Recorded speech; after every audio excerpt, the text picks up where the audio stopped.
Lagi.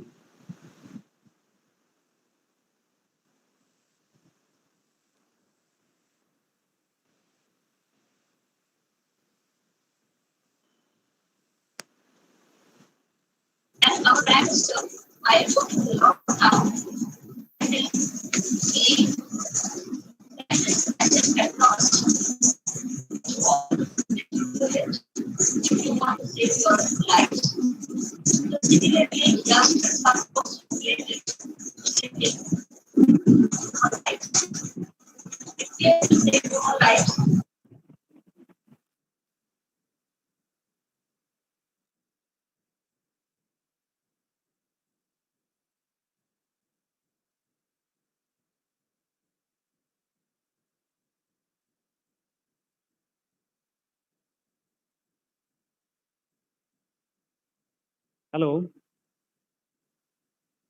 Hello.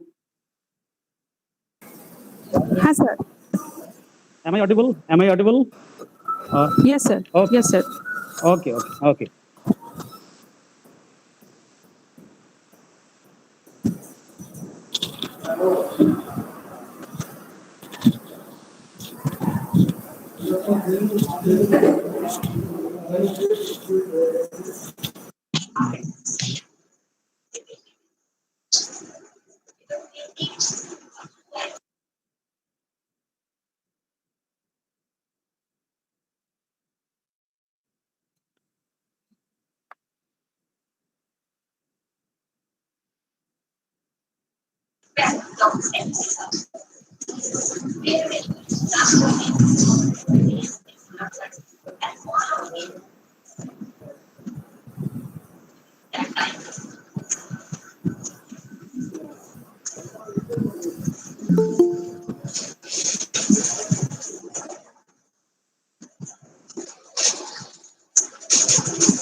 Hello, Abhinanda. Yes, sir. Start for- Namaste. Good morning to all the colorful faces around the country and also from abroad. Myself, Abhinanda Ball, head of the Department of Geography, KD College of Commerce and General Studies. I welcome you all to this joyful moment of togetherness. Today is the day where the Department of Geography of KD College of Commerce and General Studies have organized a two-day national webinar on changing physical, economic, and cultural landscapes, understanding the geographic processes and perspectives. Today, we have with us our respected principal and chief patron of the webinar, Dr. Dulal Chandra, and also all the members of the organizing committee comprising of Uttam Mahata, Subhajit, Barman, and Tuhina Maiti. We are really honored to have such esteemed dignitaries with us today and also tomorrow from all over India. We will be blessed to hear from respected Dr. Ashish Kumar Pal, Vidyasagar University, Midnapur, Dr. Poddini, Jawaharlal Nehru University, New Delhi, Dr. Damodar Panda, University in Bhubaneswar, Dr. Animesh Roy, Public Studies, Lucknow, Dr. Sheikh Mahfuzul Haq, University of Calcutta, Kolkata, and Dr. Aman Arora, Jamia Millia Islamia University, New Delhi. Being a geographer or keen in knowing geography, we all must have a clear idea about the term landscape. William Morris Davies in 1905 regarded a landscape as passing from an initial state via sequential form to an ultimate state. The three main controlling factors behind this evolution were being structure, process, and time. But in the late 18th century, the James Hutton's concept rightly depicted the present is the key to the past. So whether it is unitarianism or catastrophism, changes are always inevitable.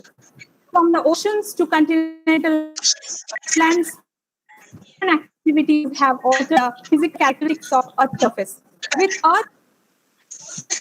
With Earth's population projected to peak at 8 to 12 billion people by 2050, and the additional stress of climate change, it is more important than ever to understand how and where these changes are happening. Innovation and in the geographical science has the potential to advance knowledge of environmental change, sustainability, impacts of rapidly changing economy and society. A cultural landscape is defined as a geographical area including both cultural and natural resources and the wildlife or domestic animals therein, associated with a historic event, activity, or a person, or exhibiting other cultural or aesthetic values. The global economic landscape is changing. Asian countries, starting with Japan in the early post Second World War period, followed by the Asian tigers a few decades later, China and India, and several others more recently are becoming more economically and politically important, while the roles of other parts of the globe diminish. Are these development examples of more general long-run trend towards eliminating the large differences in income, productivity that continue to exist between countries?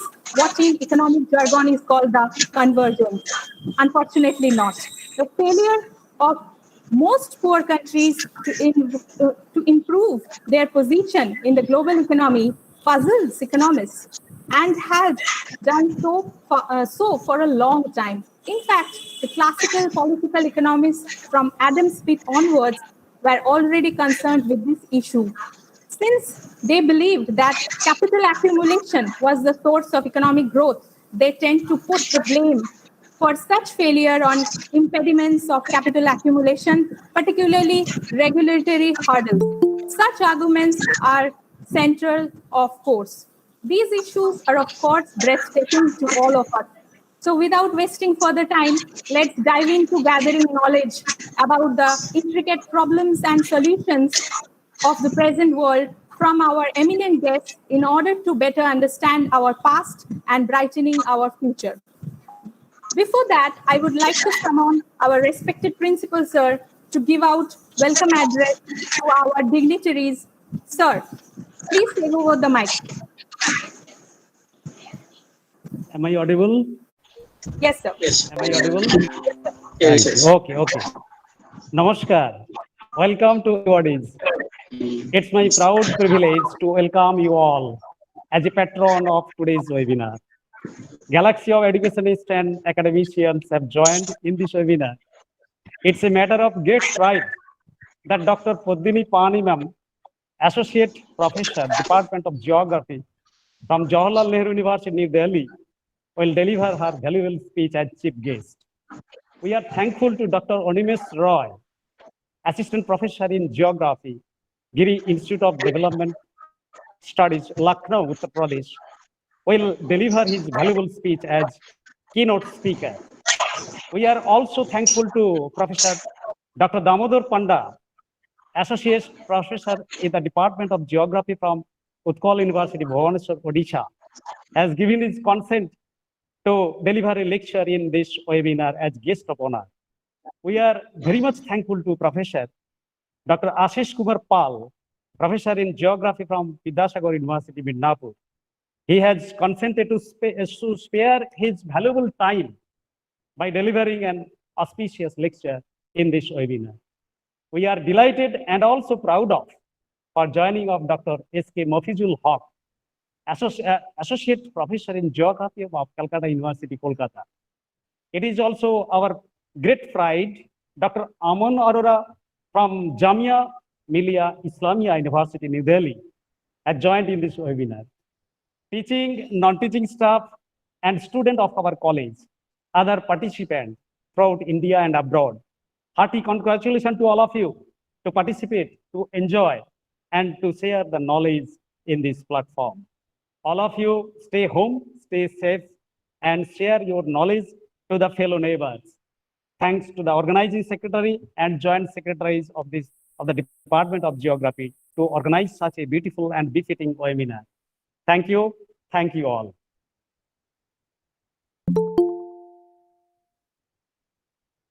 Hello. Thank you, sir. Thank you, Principal, sir. Thank you for your kind words.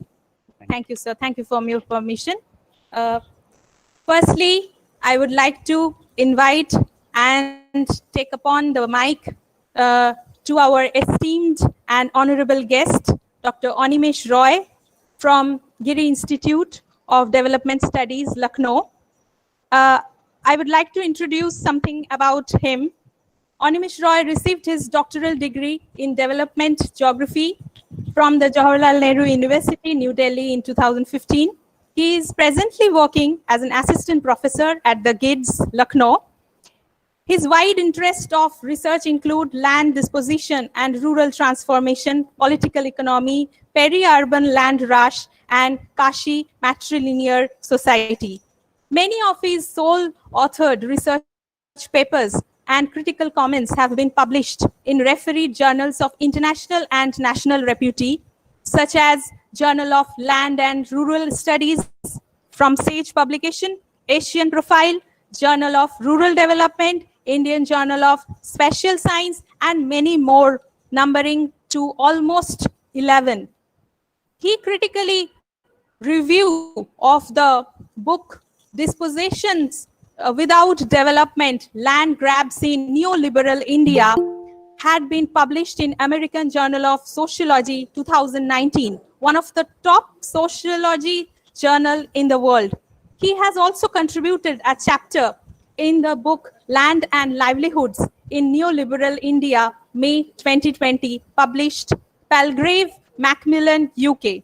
He has completed 4 major research projects, 1 independently and 3 jointly.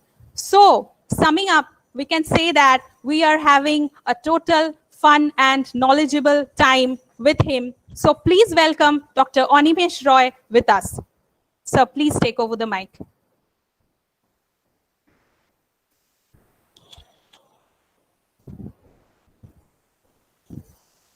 Sir.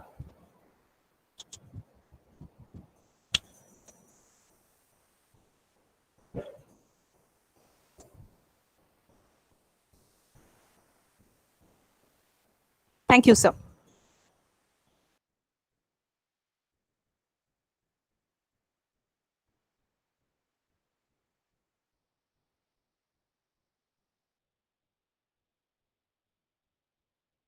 Sir, unmute your mic.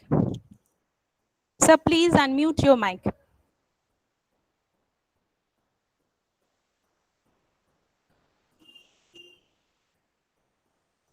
Sir, you are not.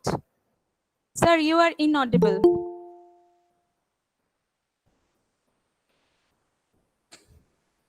Sir,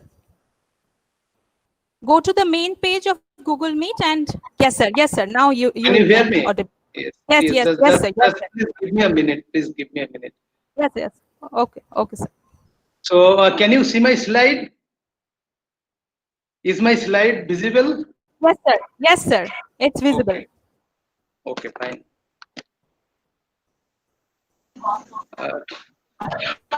Okay, very good morning to all of you. First of all, let me extend my sincere thanks to the principal of KD College and the organizing committee of the Department of Geography at the college.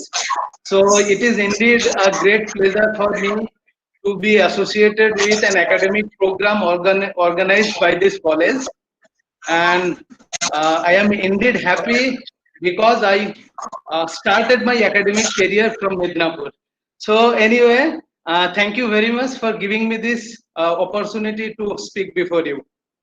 So the title of my today's talk is Transforming Metropolitan Periphery, Dispossession, Neoliberal City, and the Land and Labor Questions.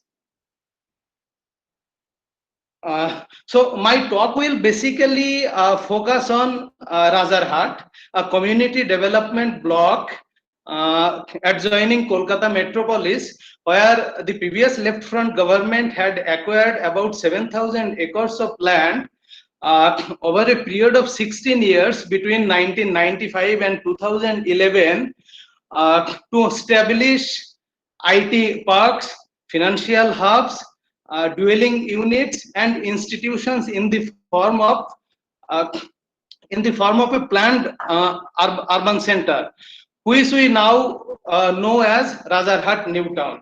So my study will basically include both theoretical and statistically analytical data.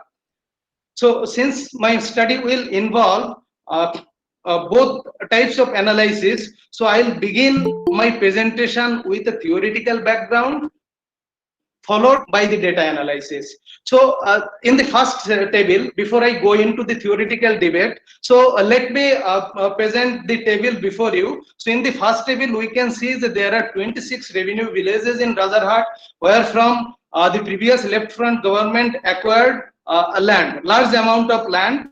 So this is the broad map. So now let me directly go to the theoretical debate. So if we look at the theoretical debates of the published research scholar focusing on land dispossession, we can divide the entire theoretical debate into three categories. The second, third. The first group of scholars focusing on developing countries,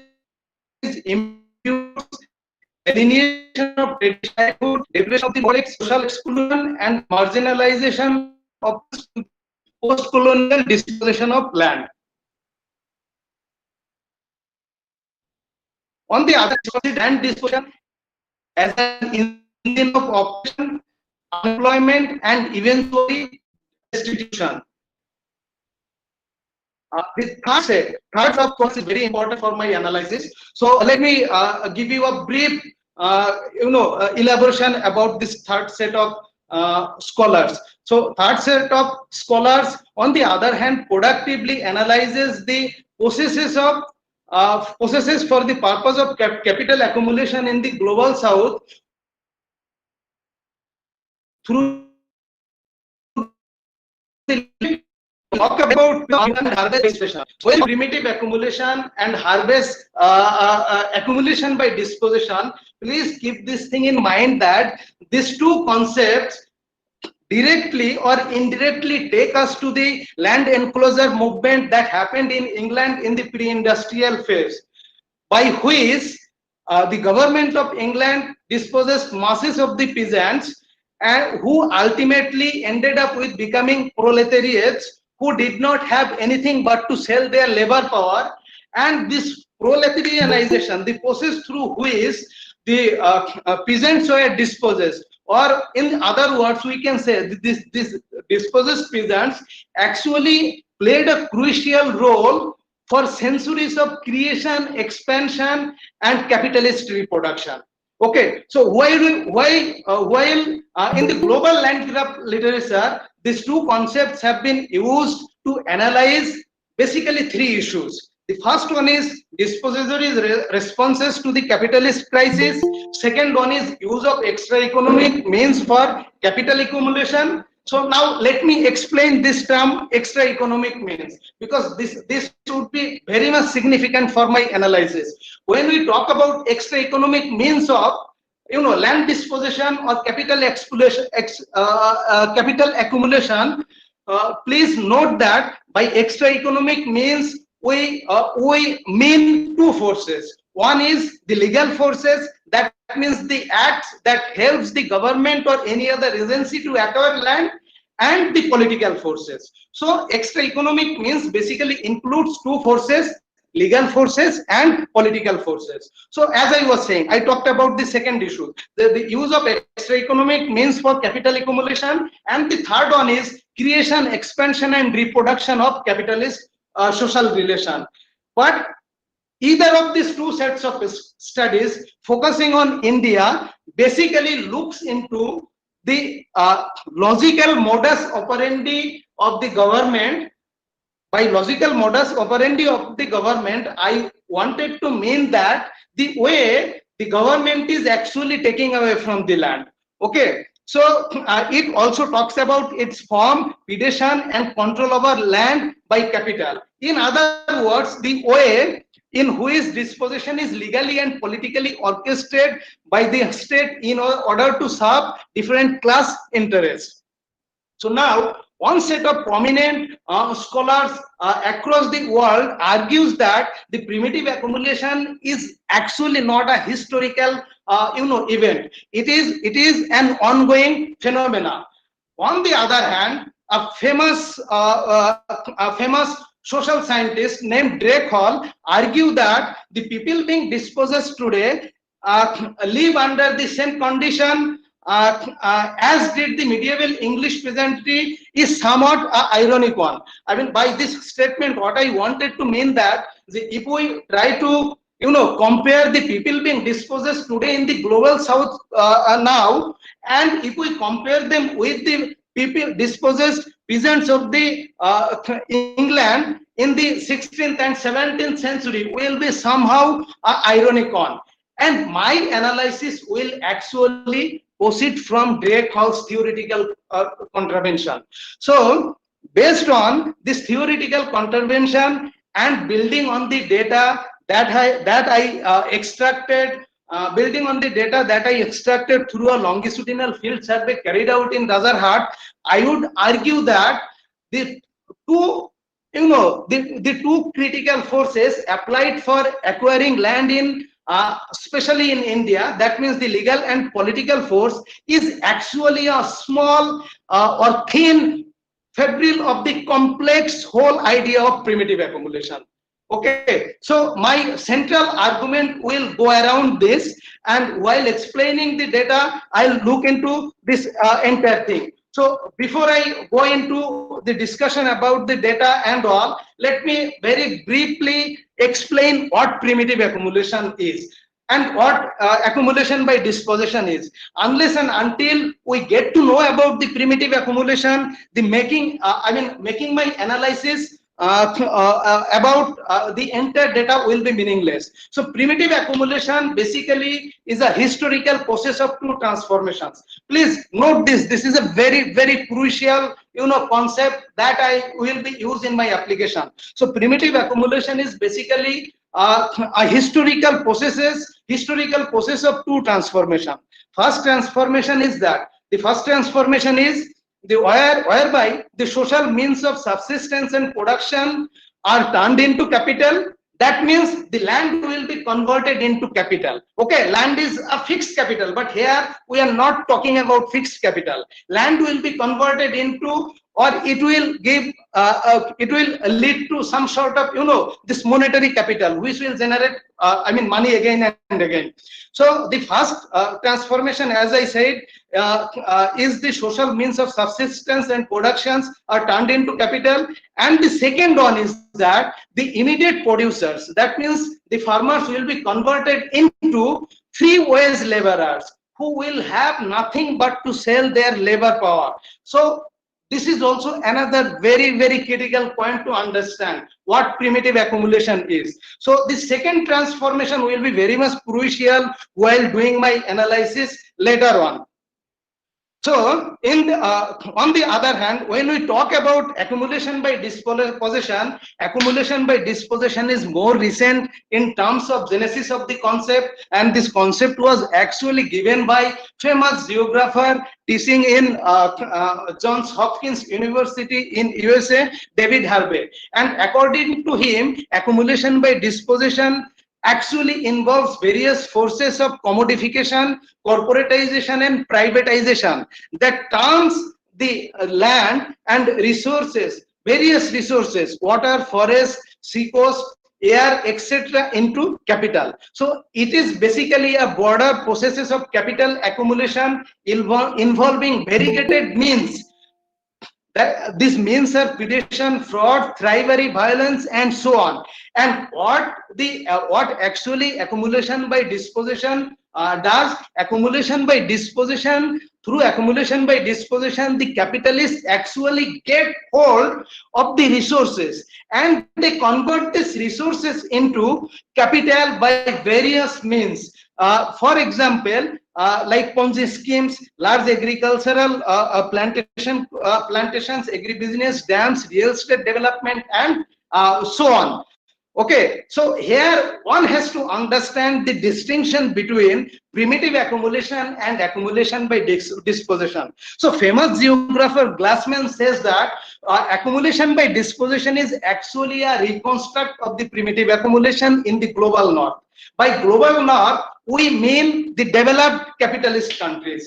Now, accumulation by dispossession actually focuses, or what I can say is that the mainly focuses on the fast transformation of the primitive accumulation.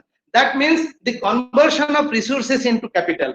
On the other, while it doesn't focus on the scenario of the dispossessed labor. So that means the first of the accumulation by dispossession is only the first transformation of primitive accumulation, while it doesn't analyze the scenario of dispossessed labor force. That means the second transformation of Marx, primitive accumulation. So I am escaping this part. So my study has two objectives. The first objective is to illustrate how a neoliberal planned township adjoining a metropolis, that means here Kolkata, through a large-scale dispossession of land, gives birth to numerous new forms of livelihood to the dispossessed households in a process of economic sense largely governed by capital, and contravenes the fundamental axioms. Here fundamental axiom means proletarianization and reproduction of capitalist social relations of primitive accumulation. My second objective is to analyze how post-acquisition real estate escalation develops a subaltern degree of conversion of existing land and leads to social differentiation and inequalities. So, as I said in the beginning, so my studies are primarily based on sample survey, and this sample survey was done in a longitudinal basis. That means over a period of time, in 2 points of time. So the first set of, or the first phase of sample survey was carried out in 2009, whereas the second set of survey was conducted in 2016. And the basic assumption, or the main assumption of doing this study, was that the acquisition of agricultural land changes the socio-economic condition of the dispossessed household. Since the sample survey was conducted in the post-acquisition stage, and since I wanted to carry out the impact of dispossession on the dispossessed households, I choose two sets of sample household. The first set included those households that lost their agricultural land in acquisition, whereas the second set included those households which did not lose any land and practiced a cropping pattern that resembled the dispossessed households. Now, with this point, so I wanted to say that the both sets of sample households, that means the dispossessed households and the households who were not affected by land acquisition, were actually identical in nature before the acquisition. But this only one criteria cannot actually determine or cannot actually definitely say that the both sets of samples were more or less identical. So which is why what I did, I also looked into several other variables between the two sets of sample households. Here there are 22 variables, and broadly I can say, based on these 22 variables, I can clearly say that the both sets of samples were actually identical. Now let me go back to the previous slide. As I said, in the first phase and as second phase, I included two sets of sample, but there was one more sets of sample, and this set of sample included only those households who had some amount of land left in the post acquisition stage, and later on they sold off their land to somebody. So this third set of sample actually had been collected on one point of time, that is in 2016. While doing the analysis, you will get to know why I did so. So now let me go to the as a methodology I am skipping. While making the analysis, I'll explain it because that would be more meaningful. So now let me directly come to the major findings or analysis of my data. So when we talk about this rural India, it is very obvious that the agricultural land is a preeminent asset. Okay, and this preeminent asset, so since agricultural land is a preeminent asset, what I did, I assumed the size of land holdings among the dispossessed households before acquisition as one of the important indicator to explain the changes in agrarian status due to acquisition. And also what I did, so while carrying out the field survey, initially I did the sample survey of dispossessed households, and based on the size of land holdings among them, mean size of land holdings among them, I categorized the size of land holdings into these four categories: large, medium, small, and marginal categories. Now from this table we can clearly see that while the largest share of dispossessed household actually belong to the the third category. Look at the third category. We can clearly see from this data that while the largest share of dispossessed household actually belong to the small category before acquisition, but also close to 1/5 of the dispossessed household and little over 1/4 of the dispossessed household belong to medium and large and medium dispossessed households. But there was not even a single, in my sample, there was not even a single household which did not have agricultural land. But if we look at this data which has been highlighted with red font, we can clearly see that the more than 80% of the dispossessed household actually lost their agricultural land completely, which indicates that these are the households who actually became agricultural landless. Now, one very important phenomena that came up while doing this survey is that let me make one more point here. So if we see my total sample size is 117 household for the dispossessed household, and out of this 117 household, what I can see that the 19 households have become actually agricultural landless. And if I deduct this 95 households from 117, 22 households will be left. These are the 22 households which had some amount of land even in the post-acquisition stage. But while interacting with them, I came to know that the majority means, in my analysis, I have not presented that data here, but let me say that the more than 80% of the dispossessed household who had some amount of land in the post-acquisition stage actually sold off their land to the real estate agents, realtor, and speculator. and why did they do so?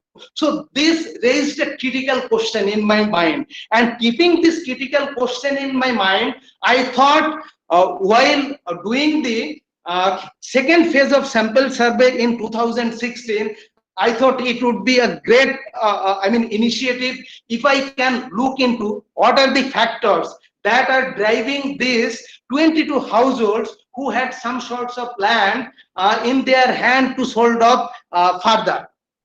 Okay, and this actually will bring a very, very critical scenario as we go further. Now, as I said in the beginning, the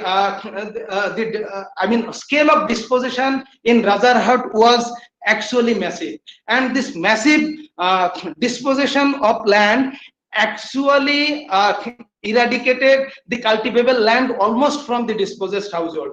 On the other hand, immediately after this disposition, so the left front government started, this building urbanization and all, and this urbanization was basically driven by the private capital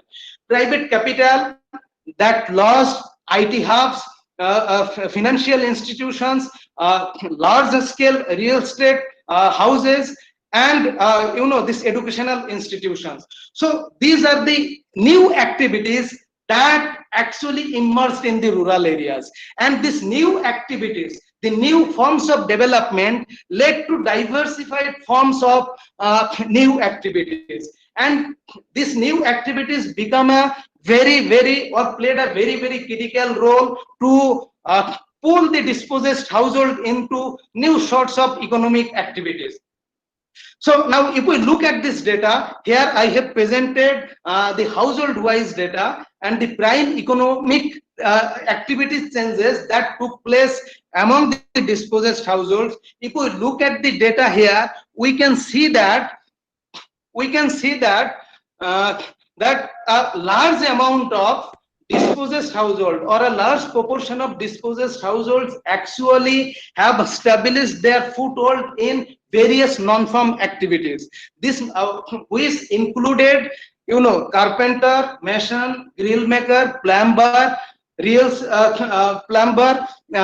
then security guard, driver, e-rickshaw driver, conductor, etc., and so on and so forth. But here you need to understand in broadly, although I am using the term non-farm worker, but you have to understand one point here, that the which category of this non-farm worker actually belongs to Marxian proletariat. Here we need to understand that as I said in the beginning, by Marxian proletariat, we means those who are selling their labor power to earn wages, and these are the labor power who does lot of physical activities. Okay, so security guard, e-rickshaw driver, conductor, they cannot come under this category. So here the second category highlighted in the violet color, the cultivator to non-farm worker, this category will be actually considered as proletariat. Now if we look at the total figure here,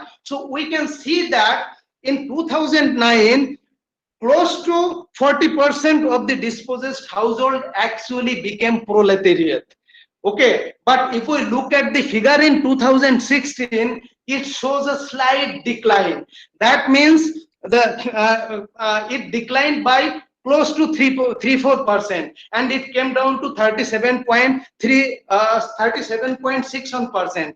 Now again, let me go back to the concept of primitive accumulation. I said that there are actually two synonymous terms. One is proletariat and the other one is proletarianization. So proletariats are basically those workers who sell their labor power to earn wages. On the other hand, proletarianization is actually a process whereby an increasing proportion of proletariats will be added to the existing proletariats. Now if we look at these two figures, 40.17% and 37.61% in 2006, we can clearly see that there is a decline in the share of proletariats. So this decline in share of proletariats actually indicates deproletarianization. Now let me very quickly go back to the other these features that are coming out from this table. So if we do cross category, farm size category analysis, we can very clearly see that although a share of dispossessed household from each category, that means large, medium, small and marginal, have established their foothold in business. The third category here, see that cultivator to business, see that. So if we look at the data very closely, we will see that the proportional share of the dispossessed household belonging to large farm actually has surpassed all other categories.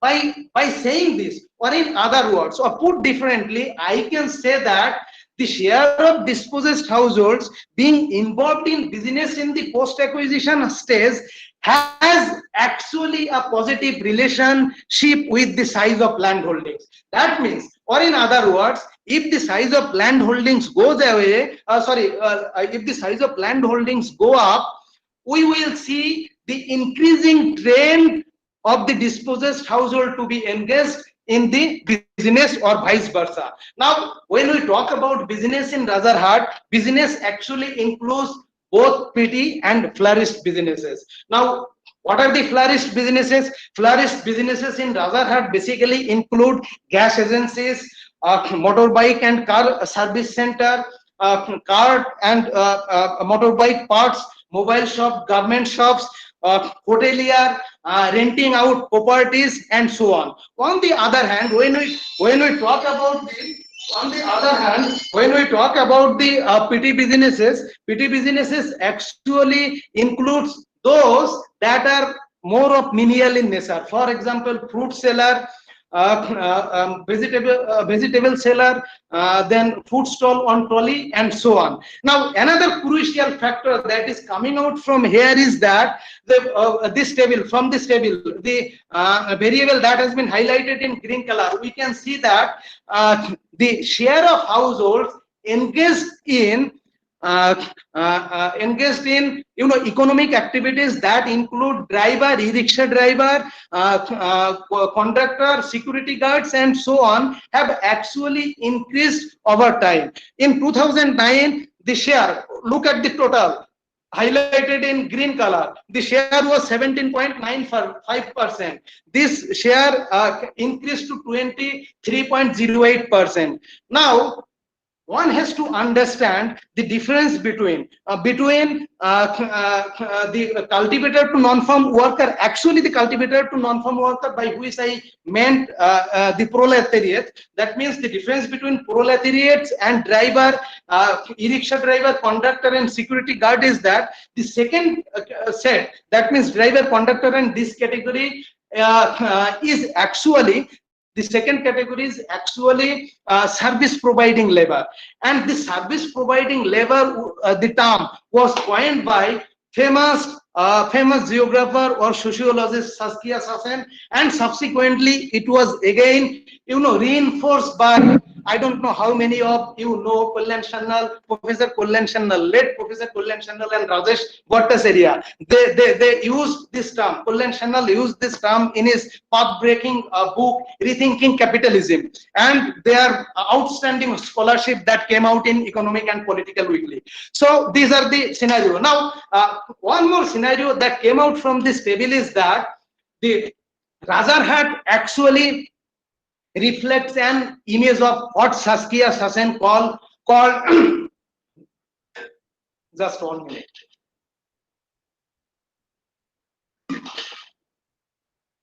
What Saskia Sassen called global cities, the dispersed global center of the world economy. In Razarhat, the people who are from West Bengal definitely know that the lot of corporate agencies, lot of IT institutions have come up. So these institutions have no doubt created a lot of employment opportunities. But the crucial phenomena that links to Razarhat land dispossession case is that none of the dispossessed worker from the dispossessed household could actually get hold of this white and blue collar job created by the corporate agencies in Razarhat. So these jobs were actually hegemonized by well-educated people from outside. So here you need to understand the concept of creation, expansion, and reproduction of capitalist social relation. When we talk about capitalist social relation in context of land acquisition, it is understood that the dispossessed farmers will be actually engaged in capitalist mode of production. Here capitalist mode of production is all these corporate and IT agencies, but none of them has actually engaged the dispossessed labor force. Therefore, so it is vividly prominent from the analysis that the capitalist class relationship has not actually emerged. Oh, sorry. So I also try to look into try to do an analysis across the religion and across the social categories. That means SC, OBC, and general. So I am escaping this slide because this is a huge slide which will take a lot of time to explain. But very briefly, let me give you a simple explanation. Razarhat is a community development block earlier, not now. I mean before the development, urban development. So this was a community development block which was actually or predominantly inhabited by the Hindu community. And now if you look within the Hindi community, it is the scheduled caste who actually dominated. And if you include scheduled caste and Muslim community in Razarhat, more than 77% of the total population in Razarhat community development block belong to scheduled caste and Muslims. While both scheduled caste and Muslims were actively participating in politics, it is the scheduled caste who were more dominating. And if you look at the political scenario of Razarhat, 1967 onward, in every election, it was the legislative member belong to the scheduled caste community got elected. So when we do analysis, data, how economic activities got changed across the social category and across the religion, we find that it is the scheduled caste that could actually, it was the scheduled caste who could actually grab the more better opportunity in post-acquisition land market. And if we do this analysis across the religion, we find that it is the Hindu who could actually grab more, economic activities in the post-acquisition stage. Now, let me look into the further analysis. And as I said in the beginning, that the large-scale dispossession of land in Razarhat actually eradicated cultivation almost from Razarhat. On the other hand, what it did, the household who had some amount of land in their possession, the size of land holding became so low that the agriculture was no more a staple occupation. And keeping this scenario in mind, the dispossessed household started diversifying their occupational activities. Now, from this table, we can clearly see that in the post-acquisition stage, there is not even a single household who is reported cultivation as the sole source of income. Now, if we go by the number of economic activities performed by the dispossessed household, we see that in the post-acquisition stage, majority of the households, here we can see all this this one, 56, and then later on, majority of the dispossessed households have actually established their foothold in more than one economic activities. So while doing the household survey, I got to know that the dispossessed households are actually trying to maximize the economic benefits from the emergence of new economy in Razarhat. Okay, what? Not good. Now there is a popular narrative when we talk about the land disposition literature, and this popular narrative says that the dispossessed households are actually not able to take the benefits, direct or indirect benefits of the employment opportunities created by the development projects. But in the previous two tables, we have seen in the context of Razarhat, their arguments is actually negated in my analysis. Now it would be very interesting to look at the how these economic activities in the post-acquisition stage have actually changed the socio-economic status of the dispossessed household.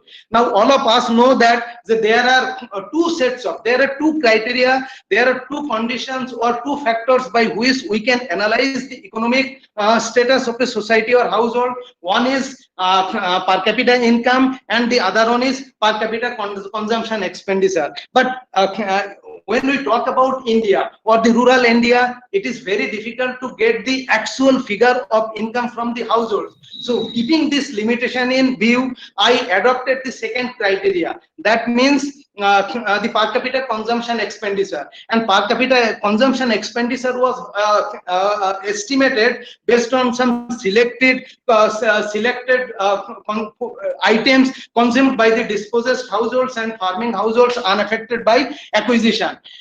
And here, so if we look at this consumption expenditure data, it clearly shows that so it is the dispossessed households which are actually better than the farming households unaffected by acquisition.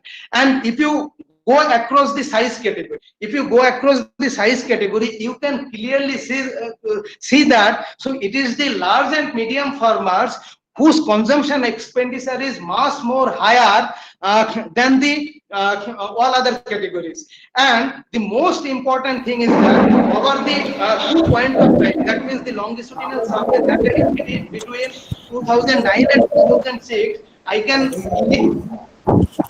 Excuse me, sir. yes. Sir, can you please zoom a little more the slide, because the participants are requesting that they can't see. Yeah, little bit. Can you see now? Can you see? Yes, sir. Yes, sir. Yes, sir. Okay. Thank you, sir. Okay. Thank you.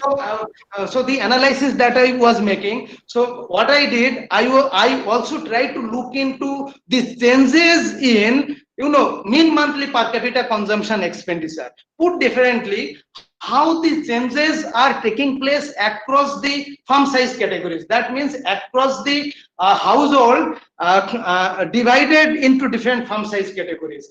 Now, if you look at these changes, the extreme right column, if you look at these changes, we can clearly see that this census has been maximum among the large and medium size categories, and it is very obvious in the context of Razarhat that because it is this large and medium farming household, dispossessed farming households who actually got into the better economic activities, who is generated actually better income and led them to consume more.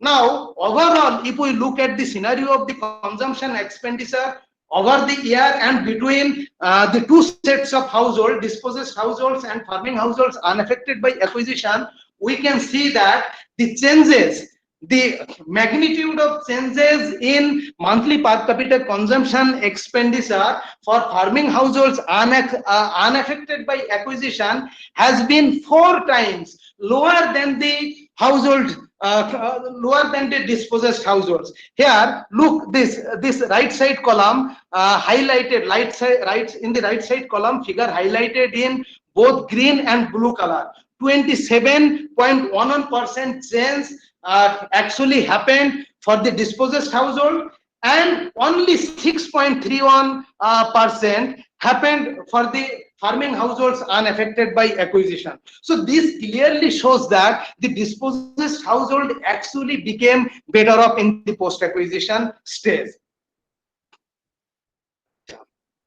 Just 1 minute, please. I am not able to go to the next slide because I have zoomed the now. So again what I try to do is that I try to draw a conclusion So whether can we simply say that the dispossessed households are actually better than the farming households unaffected by acquisition? For this purpose, what I did, I ran this 2 sample independent t-test, and I found that the result is quite I mean significant and at 1% level, and it clearly shows from this table. You can clearly see that the p-value, you can clearly see that the dispossessed households are significantly better than the farming households unaffected by acquisition in terms of consumption expenditure, or if we define the economic status in terms of monthly per capita consumption expenditure. Now also I try to look into the economic scenario of economic inequality between the 2 sets of sample, and for this purpose I use simplified Gini coefficient. So this simplified Gini coefficient was given by Nobel laureate Angus Deaton, and what he did, he devised this technique especially for household sample survey. So I am not actually explaining that formula here, but my Gini coefficient value clearly here shows that the inequality has actually increased among the dispossessed households, and the inequality value was 0.23 in 2009, which is increased to 0.26 in 2016. Whereas when we talk about the farming households unaffected by acquisition, we don't see as such any change in the value of simplified Gini coefficient. So Gini coefficient is almost stagnant. Next slide. Okay, so there is also another popular narratives done by especially sociologists who did mainly descriptive analysis, and in their analysis they argue that the dispossessed households are actually not able to establish their foothold, as I said in the earlier, not able to establish their foothold further in this agricultural activities. Or some of them also said that the windfall cash compensation that the dispossessed household actually received from the government or land acquiring agencies does not inspire them to buy agricultural land. But based on my this rigorous field survey in Razarhat and the longitudinal analysis, I will argue that the dispossessed household has actually nothing to do with the inspiration. Rather, it has more to do with the availability of the agricultural land in the post-acquisition land market, a market where the possible sellers are likely to be their fellow farmers who practice strong value practices. So by saying this, what I mean to say is that so when a large scale disposition takes place in a locality, and if you want to like rehabilitate their occupational activities in agriculture, so the farmers need to buy a lot of lands. So those lands actually are not available in a state like West Bengal, where the land pressure is quite high. Now, if we look at so it is in this context, what I try to do is that it would be very much informative if we carry out an exercise by which we can portray how the dispossessed households are actually utilizing their compensation money in the post-acquisition stage. And if you look at this table carefully, you can see that the dispossessed households are actually utilizing their compensation money in more way than one. And within those activities or purposes for which they are spending their compensation money, you can clearly see that so it is the house building and repairing that played the significant role. In other words, more than let me explain 2016 data. Look at the extreme right column. So we can see that the more than 88%, or let us assume 88% of the dispossessed household spend a part of their compensation money to build house or repair their house, followed by savings in the post office, followed by the deposit in bank and post office. Although there are several other activities for which they spend some amount of money for their compensation. Can I zoom out the slides because I am not able to? Hello. Sir, sorry, sir, to interrupt. But sir, it's I'll be finishing very soon. I'm time. almost done. Can I zoom out the? Yes. Yes, sir. Okay, so now let me go to the next slide, the land questions. Now remember in the first table I said that there were 22 households who out of 22 households who had some amount of land in their possession in the post acquisition stage, and out of this 22 households, 18 actually sold off their land to real estate agents, speculator and individuals. So these peculiar questions, because the popular narratives, there is a popular narratives which says that despite the lot of hindrances, lot of problems that the Indian agriculture is facing, the Indian farmers still prefer to be engaged with their agricultural activities. But if we talk about those 22 households, we can clearly see that the more than 80% of the 22 households who had some amount of land in their possession actually sold off to the real estate agent and speculators. And this phenomena raised curiosity in my mind, and I thought that I can do this analysis while doing the 2016 sample survey. And for this purpose, I again included 104 sample households from two villages, two project affected villages of Razarhat. One is Rekzuani and one is Pathorgata, and both the villages lost the highest magnitude of land.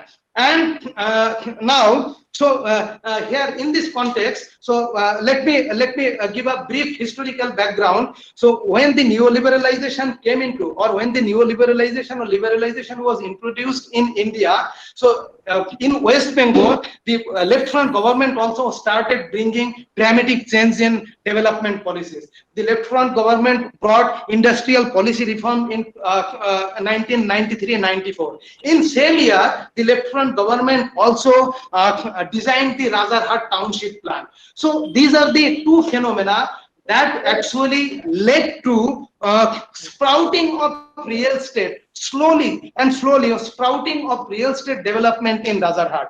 However, so this real estate development in a project affected village actually started flourishing following the completion of the land disposition. And look at, in the beginning I said that the land in Razarhat was actually acquired over a period of 16 years between 1995 and 2006. But this acquisition was not, the acquisition did not take place at one go. It actually took place in a piecemeal method. That means at one point of time, 1 or 2, 3 villages were acquired, and then again some other villages were acquired. In this way it happened. So the real estate, when the liberalization came in India and in West Bengal, as I said, the real estate boom started taking place, and lot of non-traditional actors of land. For example, as I said, realtor, speculator, and individual. So they have started coming into picture, and it is this non-traditional actors who actually changed the rural land market scenario. And because of this escalation in demand, the price started going up. Now, if you look at the compensation scenario of Razarhat, the left front government initially paid only 6,000 rupees per katha. So if we go by the acre figure, we will say that only 1,20,000 was paid for an acre of land. And in the post-acquisition stage, here I am talking about the sample. Okay, the sample who is sold some amount of their land to the real estate agent and speculators. So from this figure, look at this line figure, we can see that in 2006, immediately after the acquisition in Rexuani Renew village, which was a project affected village and where land acquisition was completed in 2003. So in 2004, the 1 acre of agricultural land adjoining the acquired land was 6.6 million, which rose to 31.9 million by 2006. There is a huge jump. There is a huge jump of agricultural land price, and this agricultural land price actually came into scene because of the emergence of various non-traditional actors who actually consider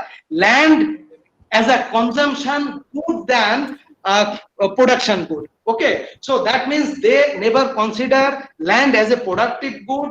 They consider land as a consumptive good. So this next part, yes. So give me just 2-3 minutes. I'm almost done. I'm finishing.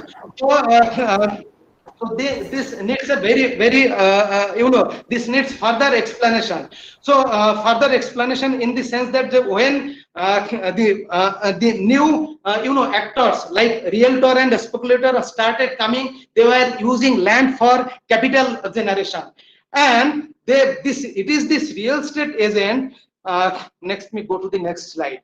Now, what I try to look at this, I try to look into how the post acquisition land selling actually took place. From this table, we can clearly see that out of these 3 actors, realtors, speculators, and individuals. Okay, realtors, speculators, and individuals, more than 56% of the more than 56% of the land parcels sold by the partially land lost household in the post acquisition stage was actually purchased by the realtor, and followed by another 1/3 by real speculator. Now, speculator is actually those category who uses the land for short-term purposes. They buy, and when they get the good price, they sell off the land in the market. So this is the scenario. Now again, what I try to do is that I try to look into how much of this land is actually being used for real estate purposes. Now, so this is the analysis of 2004 satellite imagery data, and this satellite imagery data. This is the 2004 satellite imagery data, and the satellite imagery data clearly shows that here, please, I'm not going to focus all the categories here. Let me focus only high-rise buildings. Now look at this violet colors in the imagery. So this is 2004 data. So if you look at this violet colors in the imagery, you will see that means the high-rise buildings, the concentration of high-rise building is not very high. But if you look at the 2016 satellite imagery data, you can clearly see that. So these are the places where actually land acquisition take place, and lot of high-rise buildings came up. And while doing the this field analysis, I personally visited the field, and I found that in all these locations, these high-rise buildings most of these high-rise buildings are actually real estate apartments. Now let me explain how the land in Razarhat being commodified. So what these real estate agents do, the real estate agents actually bring the vertical spaces onto horizontal plane, and they sell off the land which used to be sold earlier by per katha or per bigha or per acre. Now they are selling off it or they are making it available in the market by per square feet. So you have to understand this very critical point, how the land is being converted into commodity. So it is no more a productive good. It has become a commodity, and this commodification is this taking place through a particular process, through a neoliberal process, where the private players, private capitalists are playing the most significant role. Okay, so now I'm almost done. So let me connect the two theses and my entire findings very briefly. Now, as I said, my theoretical analysis began with two concepts. One is primitive accumulation, and the other one is accumulation by disposition. Remember, I try to connect my analysis with the primitive accumulation, especially in the context of proletarianization and the capitalist class relation. And the data, the labor data that I have presented in this analysis clearly substantiates that it is not actually giving a picture of proletarianization. Rather, it is giving a deproletarianization. And if we even look at the the dispossessed household, the share of dispossessed households who are being engaged in businesses, more than 34% of the dispossessed households have established their established their foothold in businesses. So this clearly shows, because here let me point a very critical point. In Marxian primitive accumulation thesis, Marx never recognized any other category of the dispossessed farmer, but any other economic category of the dispossessed farmer but wage laborer. But in the context of Razarhat, we can see that the lot of dispossessed households have actually got into business. So which actually negates the primitive accumulation thesis. Also, if you look at the history of the Britain's Enclosure Act, based on who is the Marx put forward primitive accumulation thesis, in Britain actually what happened, the dispossessed household, dispossessed peasants, they became so poor, they went through so much penury that they were not even able to run their family with the wages they run by selling their labor power, which is not the case in the context of Razarhat.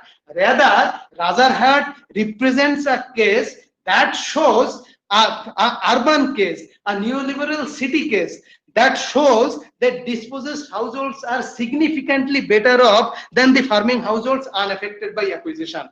Now, it is clear, very much clear, that this is not a case of primitive accumulation. Now, let me connect it to the accumulation by disposition thesis. In accumulation by disposition shows actually how over accumulated capital is finding new way of being invested. So here Razarhat real estateization shows a clear picture of a new way of finding being invested, reinvested or invested, which is generating further capital. So Razarhat, the scenario of Razarhat actually represents a case of accumulation by disposition, not primitive accumulation. So with these words, there is one more statement to make. So here, please, those of you who are aware of the primitive accumulation thesis or accumulation by disposition thesis, please note that my analysis never negates primitive accumulation thesis or the applicability and fecundity of primitive accumulation thesis in the context of Razarhat. There are so many analyses that I needed to do, but I could not. Anyway, so my argument is that the primitive accumulation may take place in India, but they never takes place in any place which is close to metropolitan city and where land is being acquired for neoliberal, urbanism or making neoliberal urban centers. So with this word, I end my presentation. Thank you so much. I took a lot of time. Thank you so much. It's okay, sir. Thank you, sir, for your kind words and also very informative and elaborative and also knowledgeable presentation put forward by you. Thank you very much, sir. I would like to request the participants, if any participants want to ask any question to Dr. Onime sir, you can ask by putting on the mic in unmute mode, and you can ask and then again mute it. If you want, you can ask. Hello, sir. Hello, sir. I am Srivas Kanji. Yes. I want to ask you a question. Yes. Please tell me. Yes. Sir, why you select the year 2016 and 19 for the sample collection in your study? I did not get you. Could you please repeat? What did you say? Why did I? Why you select Sir, why you select the year 2009 and 16 in your study for the sample collection? Okay, actually, the reason is that, see, I could not explain this. The 2009 was the year when I did my, when I did the sample survey for my PhD, and Razarhat was actually one of my field study. And Shingur was my another field study. Okay, so 2009 data, when I was doing my PhD, I had to go for a field survey in 2009. So I did not have any other option. This was the simple reason. And the 2016 I chose because of one reason. And I always actually wanted to do a longitudinal sample survey. Now, as you know, the survey always involves, lot of expenditure. And I mean, luckily, in 2015, when I joined Giri Institute of Development Studies, I wrote a research proposal for funding to and submitted to ICSSR. So ICSSR gave me a fund of 8 lakh rupees. So the household survey, the survey that I did in 2016 is actually a small part of the larger project that I have done in 2016. And my 2016 study actually involves two areas. One is Razarhat and the other one is POSCO. But I have not discussed about POSCO here. So this was the reason. And also I thought that, see, I mean, if I get fund later on, I may further do another set of survey. On the same set of among the same set of sample households, but it depends whether I get fund or not. So this was the reason. Otherwise, there is no any other. Thank you, sir. Okay, sir. Thank you, Sribash Kanji, for your very good question. Sir, I would Thank you, like ma'am. to ask in behalf of Nazreen Khanam, Yes. was written in the chat section that, sir, from where can I get the spatiotemporal changes data regarding high-rise buildings for any city for 20 years for span as you are showing in the slide? So if you can... what you can do is, see one thing, you can, there are two ways of getting this data. The first is that, for example, you want to work on Ahmedabad. Let us say you want to work on Ahmedabad. Okay, so one way you can do is that you simply approach the Ahmedabad Urban Development Authority. Okay, so Urban Development Authority can give you data, but I really doubt whether they will give you data. Anyway, you can approach them. If you have contact with them, you can get data. This is one way of doing it. The second way of doing it is that you can use satellite imageries, and the satellite imageries are available. You can purchase satellite imageries from Hyderabad Center. Okay, so depending upon, so while choosing the satellite imageries, you have to be very specific what kind of analysis you want to make, how rigorous exercise you are going to do. So depending upon that, you have to choose what kind of satellite imageries you want, because there are various types of satellite imageries. And as I hear one thing I tell you, actually I am not pretty good in doing satellite imagery analysis, though this analysis was done by one of my friend who did a PhD with me at the Jawaharlal Nehru University. He did it for me. So, but what you can do is that you can do this spatio-temporal analysis with the help of this satellite imagery. But I can give you some potential resource persons, okay, so who are doing fabulous work on data related to satellite imageries. So if you want their information, you can drop me an email. My email ID is there in the institute's website. You drop me an email, I will give you their email ID. You can have a contact with them. You can talk to them. I am sure that they will give you very good information about how you can make use of this data. And they are doing very good work on spatial analysis of urban, this modeling and all. So okay, sir. Thank you, sir. Thank you, sir. And a question from my side, another one is, there is a language barrier because it's a rural university. So there is a problem in understanding in English language. So can you Yes, tell me.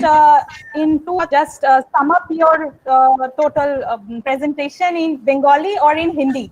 Anyone in any one Okay, language. okay. In Bengali will be, I think Bengali will be more easy for me because Yeah. Hindi language actually bookish language আমি জানি না, Hindi bookish language, আমরা হিন্দি বলি বটে বাংলাতে কিন্তু একটু bookish language আমাদের অত ভালো নয়, ফলে বুকিশ ল্যাঙ্গুয়েজ আর তারপরে উপর থেকে আরো প্রবলেম হচ্ছে যে হিন্দিতে জেন্ডার ইস্যুজ আছে, so definitely I will make lot of mistake while speaking in Hindi. So let me explain this in Bengali. Actually, Okay. see, the thing is that the land disposition একটা ভীষণ burning topic globally, not only in India.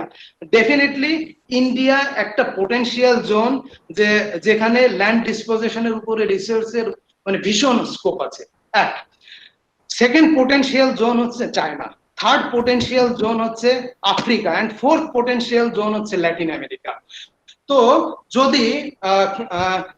যদি কেউ যে এই এরিয়াগুলোর উপরে যে সমস্ত paper publish হয়েছে সেগুলো পড়ে, দেখবে যে ল্যান্ড ডিসপোজিশন এমন একটা বার্নিং টপিক। এবং যদি অডিয়েন্স আপনারা যদি মানে হিস্ট্রি দেখেন, পাবলিকেশনের হিস্ট্রি লাস্ট 10 বছরে কোন পার্টিকুলার টপিকের উপরে যদি সব থেকে বেশি রিসার্চ পেপার পাবলিশড হয়ে থাকে সেটা land acquisition.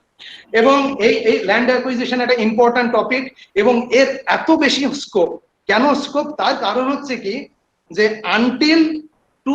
until first half of the 2000 means the first decade of 2000, until first decade of the 2000, land dispositional study mainly was done by sociologists. ঠিক আছে, তো সোশিওলজিস্ট ছাড়া অন্য কেউ কিন্তু এই স্টাডি গুলোকে দেখেনি। ফলে সোশিওলজিস্ট আর সোশ্যাল অ্যানথ্রোপোলজিস্ট ওরা বেসিক্যালি কি করেছিল, ওরা করেছিল যে ওদের যে অ্যানালাইসিস সেটা ছিল ডেসক্রিপটিভ। ঠিক আছে, ওরা ডেটাবেস অ্যানালাইসিস করেনি, ডেসক্রিপটিভ অ্যানালাইসিস। তো ডেসক্রিপটিভ অ্যানালাইসিস ন্যারেটিভ অ্যানালাইসিস এর মানে ডেফিনেটলি কোয়ালিটেটিভ, এবং এরা মানে ওয়ার্ল্ডের টপ জার্নালে পেপার পাবলিশ করেছে, যেমন journal of peasant studies, development and sense, world development, journal of agrarian sense, politics and society, so many journals. কিন্তু এদের প্রবলেম হচ্ছে কি যে এদের প্রবলেমটা হচ্ছে এটা যে এরা ডেটাকে কখনো কোয়ান্টিফাই করেনি।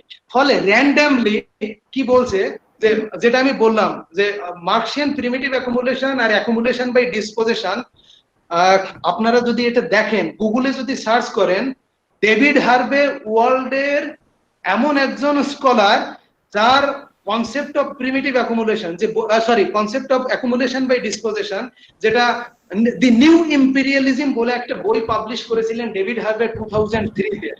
তো ডেভিড হার্ভে যদি আপনি স্কলারলি সাইটেশন দেখেন, স্কলারলি সাইটেশন আপনি দেখবেন যে ডেভিড হার্ভে ওয়ার্ল্ডের একটা স্কলারশিপের উপরে বেস করে সব থেকে হাইলি সাইটেড স্কলার। তো এই যে ডেভিড হার্ভে, যখন এই দুটো কনসেপ্ট এলো, তো দুটো কনসেপ্ট যখন এলো, বিভিন্ন স্ট্রিমের লোকজন দুটো কনসেপ্টকে ইনিশিয়ালি এলো মার্কসের কনসেপ্ট আমি মেনশন করেছি 1976, কিন্তু অ্যাকচুয়ালি মার্কস তো অনেক পুরনো, মার্কস তো লিখেছে অনেক আগে, কয়েক মানে শত বছরেরও বেশি আগে। ঠিক আছে, কয়েক শত বছরেরও আগে। তো মার্কসের কনসেপ্টটাকে ইংলিশে ট্রান্সলেট করেছে 1976 এ। যখনই মার্কসের কনসেপ্ট এসছে, মার্কসের কনসেপ্ট ওয়ার্ল্ডে স্পেশালি যারা মার্কসের স্কলার তাদের মধ্যে একটা বিশাল আলোড়ন নিয়ে এসছে।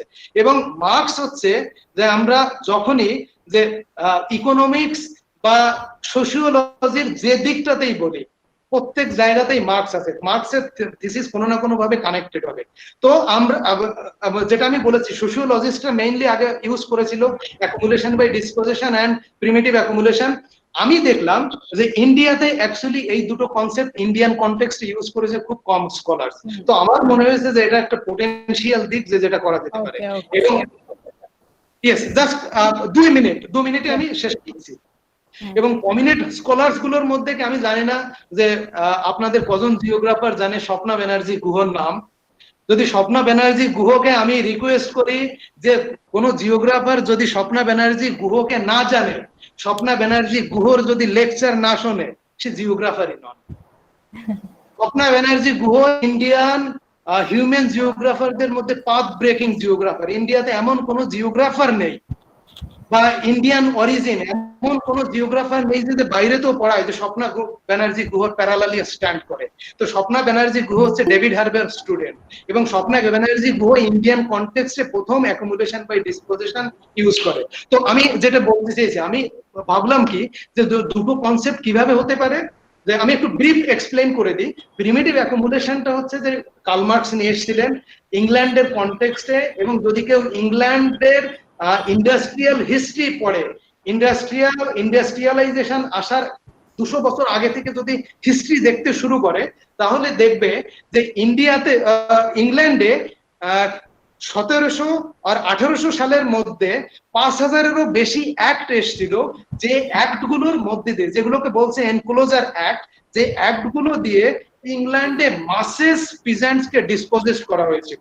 এবং এই ডিসপোজেশন ইংল্যান্ডে এমন একটা এনার্কি নিয়ে এসেছিল যে যাদের জমি ছিল তারা অ্যাকচুয়ালি লেবারারে পরিণত হয়েছিল। কোন লেবার? যারা মানে ডিলোডিং এর কাজ করতো, যারা এগ্রিকালচারাল লেবার, যাদেরকে স্লেভ বানানো হয়েছিল, ফোর্সফুলি প্রস্টিটিউশন, ভায়োলেন্স, এই সমস্ত জিনিসের মধ্যে ফেলে দেওয়া হয়েছিল, এবং প্রচন্ড রকমের অত্যাচার। জমি কি করলো, যে জমিকে মানে কমার্শিয়াল কাল্টিভেশনে কনভার্ট করলো। এবং এই কমার্শিয়াল কাল্টিভেশন কারা করতো? যে যারা ইংল্যান্ডের ওই সময় যারা পাওয়ার হাঙ্গার, যাদের হাতে ছিল, যাদের হাতে পাওয়ার ছিল, তাদের হাতে ছিল এন্টারপ্রাইজেস। তো ফলে একটা ক্যাপিটালিস্ট ক্লাস রিলেশন হলো। কিভাবে? যে যাদের কাছে জমি ছিল তাদেরকে ডিসপোজেস করা হলো। ডিসপোজেসদের কি করা হলো?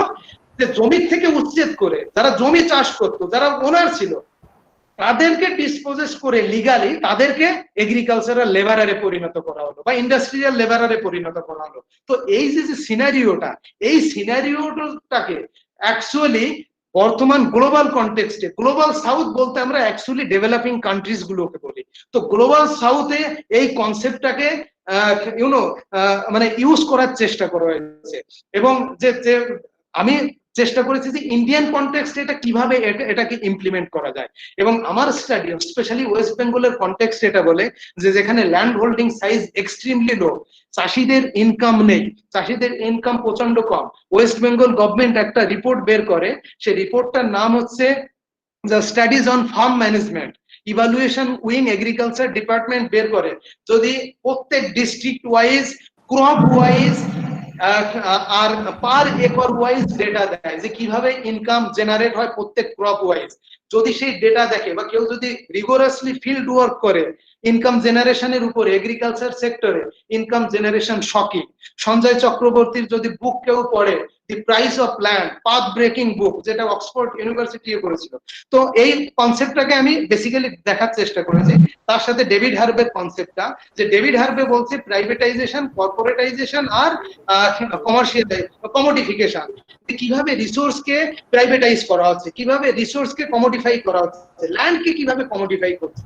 তো আমি রাজারহাটের কনটেক্সটে দুটো কনসেপ্টটাকে ইউজ করার চেষ্টা করেছি, এবং আমি দেখার চেষ্টা করেছি যে এই দুটো কনসেপ্ট যে কি আমরা আরবান কনটেক্সটে অ্যাকচুয়ালি কোন আরবান কনটেক্সট, দি মেট্রোপলিটন আরবান সেন্টারের কনটেক্সটে আমরা এই দুটো কনসেপ্টকে এক্সপ্লেইন করতে পারি কিনা। এবং আমার স্টাডি বলছে, আমি ডান, আমার স্টাডি বলছে যে মেট্রোপলিটন কনটেক্সটে শুধু রাজারহাট নয়, আপনারা যদি নয়ডা, গুরগাঁও, হায়দ্রাবাদ, হাইটেক সেন্টার, ব্যাঙ্গালোর যদি দেখেন, সিনারিও হবে সেম। তো এই দুটো কনসেপ্ট অ্যাকচুয়ালি মেট্রোপলিটন আরবান সেন্টারের ক্ষেত্রে অ্যাপ্লিকেবল নয়। এটাই হচ্ছে জিস্ট, তো যেটাকে আমি ডেটার মধ্যে দিয়ে এক্সপ্লেইন করি। Thank you. Okay, sir. Thank you very much, sir. Thank you very much, sir, for your very informative and very good presentation. We are really honored and blessed to get you on this platform. Sir, kindly can you please stop the presentation on your Yes, sure. I am doing. Only yeah. Is Thank it you, done? sir. Is it? Yes, Okay. yes, sir. Okay. It's a very long period of gathering information and knowledge from Dr. Animesh Roy. Now, thank you, sir, again. Now I would request our next esteemed dignitary and our very lovable and honorable Dr. Damodar Panda. Sir, I would like to introduce him with some of his works and his past history. He has done his master degree in 2000 from Utkal University, and his specialization is mainly in geomorphology, climatology, hydrology, remote sensing, agricultural geography, medical geography, tribal geography, urban geography, natural hazard, and disaster management. So we can get that he is very much master of everything, and he has done publications internationally, nearly 3, and national 15, and edited volumes of number is 4, book published is 1, and number of candidates in present situation, number of candidates registered for PhD is 4, and he has given MPhil also MPhil candidates award, and that number must be 30, and the conference research paper presented in international is 17 and national is 38. And also he has done various workshop organization, and membership of professional bodies is nearly 20. So we are so very lucky to get him today, and he is now currently working as an associate professor in Utkal University, Bhubaneswar, Odisha. So sir, please can you take over the mic and start your presentation?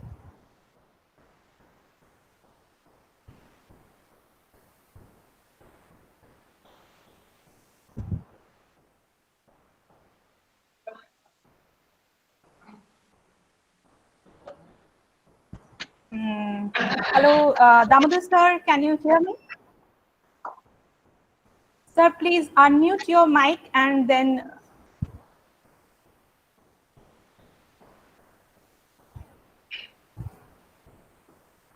Sir, can you hear me now?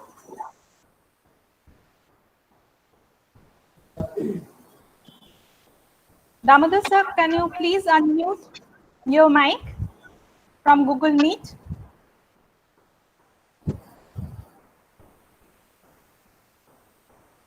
Okay, madam.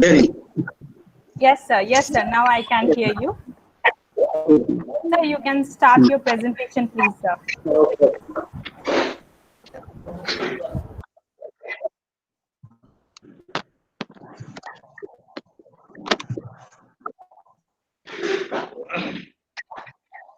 Madam, slide is visible.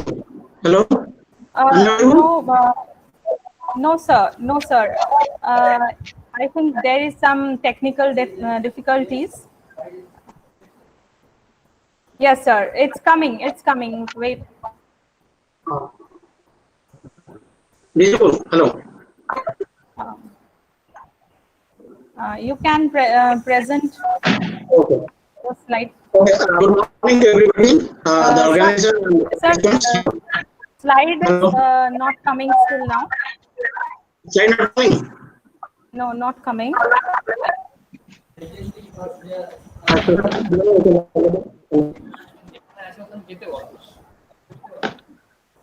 Sir, please open your PowerPoint presentation in your screen. It is open, madam. Just.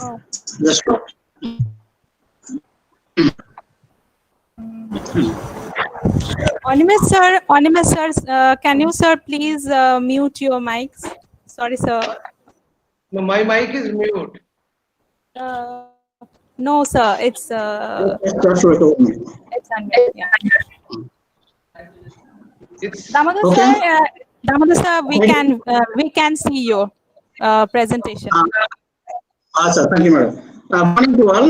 At the very outset, I would like to express my thanks to the principal, KD College of Commerce and General Studies, Dr.Dulal Chandra Das, and principal, and also madam, that is also convener of this national webinar, Madam Abhinanda Bal, and also my ex-students, Uttam Mahata, who was our student of my department.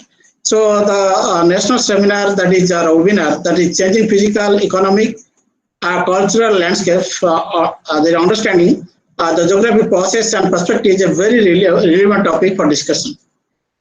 So my topic is for man-animal conflicts. Man-animal conflict is not new. is as old as human civilization. But thing is that the concept of equation has completely changed. When earlier man-animal conflict taking place in the forest or that is wild habitats, when the elephants were that is human beings are entering into the wild that is habitat for sorts of forest products, there stray incidents were there. Everything was accidental. But now situation has completely changed. Most of the man-elephant conflicts are taking place in the human habitation outside the forest area. The main cause is that the habitation or wild habitat has been completely degraded, fragmented, and therefore the animals are not getting safe to stay there, and the requirements could not be fulfilled.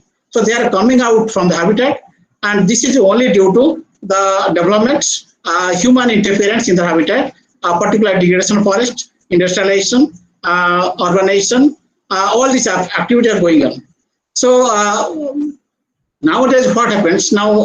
That is, human beings are so cruel that elephants' habitats are not only elephant, all animal habitats are destroyed. So animals are suffering. Now, if you visit any wildlife sanctuary or any reserve forest, recently I visited Similpal, a wild reserve forest. Hardly you can see any animal within that. So that means that the animals are not feeling safe. So either their numbers are very much reduced, and they are limiting in a pocket area. So in this context, I would say that there is a huge role of the human beings to overcome the problems by a bit of conscious and some preventive measures should be taken. So I want to discuss on this topic about man-animal conflicts. Man-elephant conflicts in Odisha, I will particularly discuss causes, consequences, and what are the preventive measures taken. So what is the cause of man-animal conflicts? I briefed just at the beginning. Habitat degradation or the wild habitat of animals, and fragmentation are the major cause of man-animal conflicts. How the forest area is fragmented, particularly where constructed roads, canals, water reservoirs, that is power the transmission lines. By that process, forests are no more intact. So therefore, animals, particularly big animals, they need a long distance. They have to move in search of food and fodder, that is fodder as well as that is water. When they are coming in contact with these development activities, sometimes there is that conflict arises. Development projects in the wild habitats, construction of roads, railways, power transmission lines, canals, reservoirs, mining and industrial areas are the major cause of forest fragmentation and forest degradation. Degradation of the wildlife habitats by illegal encroachment and deforestation is the major cause of degradation of most of the forest. Lack of adequate food, fodder, and water in the habitat forced animals to stay out to their habitat, and lack of awareness of the people living close to the forest leads to the conflict. Now the thing that in the forest that wild animals are becoming reduced, and people living in the fringe area of the forest, they are now not facing observing so many animals, so they are become completely uninhabited with the coexistence of animals and human beings. Now they think that no animals are there. Whenever such that is incident occurs, so there are heavy casualties are found. Impact of climate change forced animals to stay into human habitats, like drying of the water sources, which is the most important requirement of drinking water, inadequate food, floods, and cyclone storms. You must have seen that regularly Kaziranga wildlife that is sanctuary, due to how many animals are killed, how many animals are living out from the habitat, coming to the roads, that is population, that is populated areas, so therefore conflict rises. Here also in some areas, summer season in most of the forest area, due to lack of water, animals are staying, that is moving, that is toward the villages for drinking water. By that process, the conflict arises, some animals are being killed. And not only killed by human beings, they are also the way they are also trapped in the wells, open wells and ditches like that. These are another casualty also there. Lack of strict implementation of Wildlife Act leads to the conflict. Train and road accidents killed wild animals is a very common cause of accidental death. So railways, they are not that is maintaining the speed control as it is regulated. Sometimes many, in the case of West Bengal, Odisha, in Uttarakhand, many areas it is found the elephants are being killed. Not only elephants, small animals are also killed in this way. Because the roads and railways are mostly going through their that wild habitat. Unplanned translocation of wildlife in the new habitat leads to man-animal conflict. sometimes the government want to enrich the wild habitat with bringing animals from other habitats. And these animals, several in case of Odisha, the tiger reserve is there, the forest tiger reserve, but there no hardly a single tiger is there. So to increase the tiger, they brought from Madhya Pradesh. But what happens? The tiger is not acclimatized with the environment, and people are not also acclimated with this new animals. So that where conflict arises in case some people are killed, tiger killed some people, as well as human being also kill the animals. So therefore again the success process was completely went away. Illegal international trade of animal products, that is the major cause of the killing of the animals because it fetches huge to the mafias, that is wildlife mafias like that. So now man and animal conflict, particularly I will put my discussion on the elephant. We see some visions are there how elephants are going and coming and how they are getting accident with the trains and also on the roads accident, how they are being killed. So I talk about the Odisha, this that is physical area of the Odisha, that is the plateau region, Eastern Ghat, and that is tableland and the coastal part. Most of the wild habitats are in the middle part. From north to south, this is the areas the tableland and plateau where huge forests are there, and this coastal part, these animals are particularly some reserves are there, but animals are more concentrated in this area. This area, not only this wild habitat is more, at the same time, the areas where huge mineral resources are also there, and also industry also there, and these are the major cause of that is conflict. So this is see that this forest area. Now we see that dense forest area only 4.7%, and that is other that is this area that is less, that is 11.72%. That is forest which is not so dense, and that means very few areas the wild habitats are suitable for animals. So see that many that is forest wild animals are very much limited, and they are also moving from one part to another for their that is fulfilling their requirements. So these are the that is mining areas, mineral resources are there. This is the industrial areas which are mostly, because all the forest areas there is a controversy about exploration of minerals, because where forest is there, minerals also there. So that mineral exploitation also that is impact wild animals, particularly in case of elephant. Dalma Reserve of Chhattisgarh, that is Jharkhand, is the main region where a large number of elephants are migrated to the nearby states, West Bengal, Odisha, Chhattisgarh, like that. So these are road transport network in that area. So these are see that wild that is wildlife reserves are there. These are some reserves where wildlife there. So Odisha has a huge amount of species are there. They are covered the area, but due to fragmentation, they are migrated from one part to another part, and also they are staying out from the wild. Distribution of elephant population of Odisha. Odisha has 7% of the total elephant population of the country. 74% of elephant population of the eastern region of India. That is most of the eastern region, the elephant population are found in Odisha. This population distributed within 30% of state geographical area. In Odisha, elephants are not seen in 10 districts. 10 districts, no elephants were seen earlier.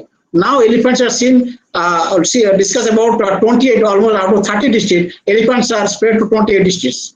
That is, these are the districts, particular coastal districts you will not find, and southern districts, because these are very high hill areas. Elephant cannot live in the hilly area, they are only valley areas, because these big animals cannot climb. So there are these areas, the coastal areas, and where the once upon a time no elephant that zone, but now you will find that elephants are coming to the coastal area because in search of food, in search of fodder, in search of their habitat.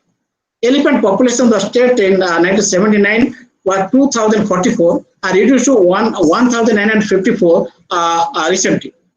Estimation of elephant population carried out periodically at the interval of 5 years for wildlife census. The estimation was carried out during 5th to 7th May of every year.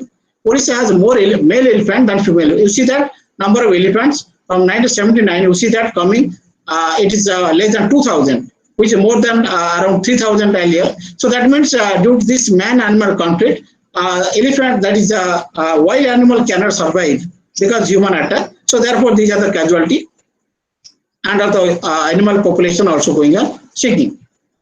Man-animal conflict, particular elephant conflict in Orissa, what is the main cause? As I have analyzed and contacted the forest department people, their information like that, and also some news also coming in the media how it is happening. Cruelty is being meted out to these wild animals. The fragmentation of and honeycombing of the wild habitats are the major reasons of man-elephant. Fragmentation because due to roads, railways, canals like that, the forests are being fragmented. Honeycombing, there are scattered settlements are there. The settlement also that inhibit the well communication or well movement of the animals. Elephant requires much larger home range than any other terrestrial animals. Hence, elephant suffers due to fragmentation and destruction of the habitat. Every day, animals move 70-80 kilometers every day and coming back because it comes with huge amount of water and fodder, and to digest it, it requires to move. So, but hardly there is such type of state of that forest available. One of the major elephant habitat system of Eastern India, Orissa, is witnessing growing incidents of elephants coming out of the traditional forest habitats to the human habitats. This has caused a marked increase in human-elephant conflict, including death on both sides, and a rise in elephant poaching, particularly over the last decades and a half. The elephant population gradually going on. See the death of elephants. Elephant population death, that is year-wise, always more than 60, 70, like that, 80 is this thing. And that is death of elephant. Here you see that what is the cause of death of elephants. So the poaching is less, but you gradually see the death is more. You find that some unknown cause, the forest from the unknown cause, and some disease. Disease find that as they are not getting green environment, and due to pollution, industrialization, water pollution, everything, and they are now getting support. Many elephants are found suffering from different type of diseases, and this is a major cause also nowadays. In addition to the conflict, there are unknown means they are not writing what is the cause. Mostly due to the poaching, that is the killing of the animal for the tusk, which is very, or ivory, which is very heavy demand in the international market. Lack of food in the forest and damage of their habitat for the elephant to move out of the move to town or villages. This is the elephant reserves of Orissa. 3 elephant reserves. This is the North Similpal. This is the Sambalpur region. This is the Mahata region. So the 3 elephant reserves are there. Now government is planning to increase more reserves because elephants are migrating to new habitats. Chandra elephant entered, say for example, here in these areas, due to fragmentation is very close to the Bhubaneswar urban center, this area has been fragmented, and this wildlife which was large number of elephants are there, and you can find hardly any elephant. They are migrating to better other that is wildlife that is habitats, particularly in the nearby habitats. Herds of elephants from Jharkhand enters to Baleshwar, and from Jharkhand, Dalma Reserve. They are entering to North Orissa, but Baleshwar, Mayurbhanj district, these areas, causing heavy damage to paddy crops, houses, and death of some person, particularly at the time of harvest. Winter season, they are migrating. Elephants stay into the villages mainly in search of food. Road and railway construction create problems for the movement of elephants, and that also cause of the accident. Elephant herds are moving into non-traditional area. I told you that 10 districts were not elephants are not there. Now you will find that out of 30 districts, 20 districts elephants are found because they are forced, not that is reason to going there. They are forced to go there, particularly in search of food, in search of fodder, and in search of security, and in a better environment. Even they are coming to the coastal area also. Many stray incidents of man-animal conflicts are found because the people they did not see the elephant in their lifetime, but now suddenly when an elephant arises coming and they do not know what to do, so the conflict arises. Some existing elephant corridors have become redundant, and many elephants are using new areas for. I told that some original elephant habitats or reserves are no more elephants are there. Just like tiger reserve, no tigers are there because these animals are migrating to other areas. Elephants are now found in 28 districts of Orissa, except 1 or 2 districts in the particular in the coastal areas. Elephant corridors are being severely disturbed, thus forcing the elephant to choose new corridor. Elephant, they are not moving here and there. They have a particular path that is a corridor. They move along that and coming back. But these corridors are being broken by construction of roads, railways, so they have to divert it. So nowadays there is no fixed corridors, no plan has been made to protect it. Now they're changing the corridors. It is very difficult to demarcate in which direction they will be going. Due to destruction of their habitat in West Bengal and Jharkhand, elephants are migrating to Odisha because of industrialization, urbanization like that. The migration of elephants are using the harvesting season of paddy, particularly November to that February, because they are getting food easily. Elephants from Odisha are migrating. You see that in this map, elephants are found spread the length or breadth of the state. Everywhere is spreading because due to the destruction of the habitat. Elephants from Odisha are migrating to other states like Chhattisgarh and Andhra Pradesh. Not only elephants coming to Odisha from West Bengal as well as from Jharkhand, from Odisha they are going to Chhattisgarh and Andhra Pradesh, where elephants are not there in Andhra Pradesh or Chhattisgarh, where Chhattisgarh people, when the initial elephant is, they become happy that this Gajraj is coming. Now the Gajraj is doing a lot of destruction in Chhattisgarh because they are increasing the number that area. They found the environment better than Odisha and Jharkhand like that. The man-elephant conflict, what is the impact like that? Always there is a loss of property, loss of damage of houses, and loss of life like that. So man-elephant conflict increases most in non-elephant habitat areas as people are unaware about the measure to be taken for the safety. Particularly the areas where people do not know about the elephant, have not seen the elephant lifetime, but sudden elephant reaches there due to migration, so they face the conflict. Man-elephant conflict accounts for 84% total man-animal conflict in Odisha.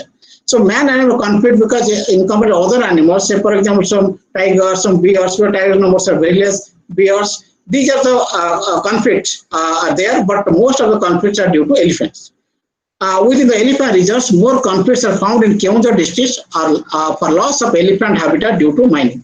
You see that the man-animal conflicts are found mostly outside the forest. When this animal, that is elephant, enter into villages, enter into human habitations, and they, whenever they meet the human beings, they attack directly, and human beings also attack them. But particularly in case of Keonjhar district, which is a very mining-rich district, that is this elephant-man conflict more within the forest, because this due to that is the forest destruction due to mining activities. So elephant-man conflict are there more there within the forest and other areas outside the forest. Within the elephant reserve, more conflicts are from the Keonjhar districts for loss of elephant habitat due to mining. Elephants are in the state are found in the periphery of the forest, not in the core regions due to destruction of the habitat. Another thing that elephants are no more trying to live in the forest, because they are not getting the requirement, neither food nor their water. So now most of the elephants are coming to the periphery area. Periphery area means there is a human settlement and a forest. It is that is joining point where there is a conflict is also aggravated. Elephant easily enter the cultivable lands and villages in search of food like paddy, mango, sugarcane, banana, and jackfruit. They are also found of country-made liquor to keep the villagers in their the hold. They are also country-made liquor because they are smelling it. So they are also attacking the houses to drink the country-made liquor, particularly to the tribal people living in the fringe areas. So this is the that is man-elephant conflict. What is the casualty of human beings? Human being killed gradually going and increasing from the data from 2011 2016. So that is injured and death also increasing. And in that case, a compassionate amount is paid also gradually increasing. Every year, see that here and there some casualties going on. A number of house damage also equally increasing from 11 to 16. Crop damage earlier was much more. Now crop damage gradually less. It has been reported because normally that is people they know that that is the time of that is elephant coming. They are sometimes taking harvesting the crops that is before elephant could reach there. So that this is the main cause of loss of the crops.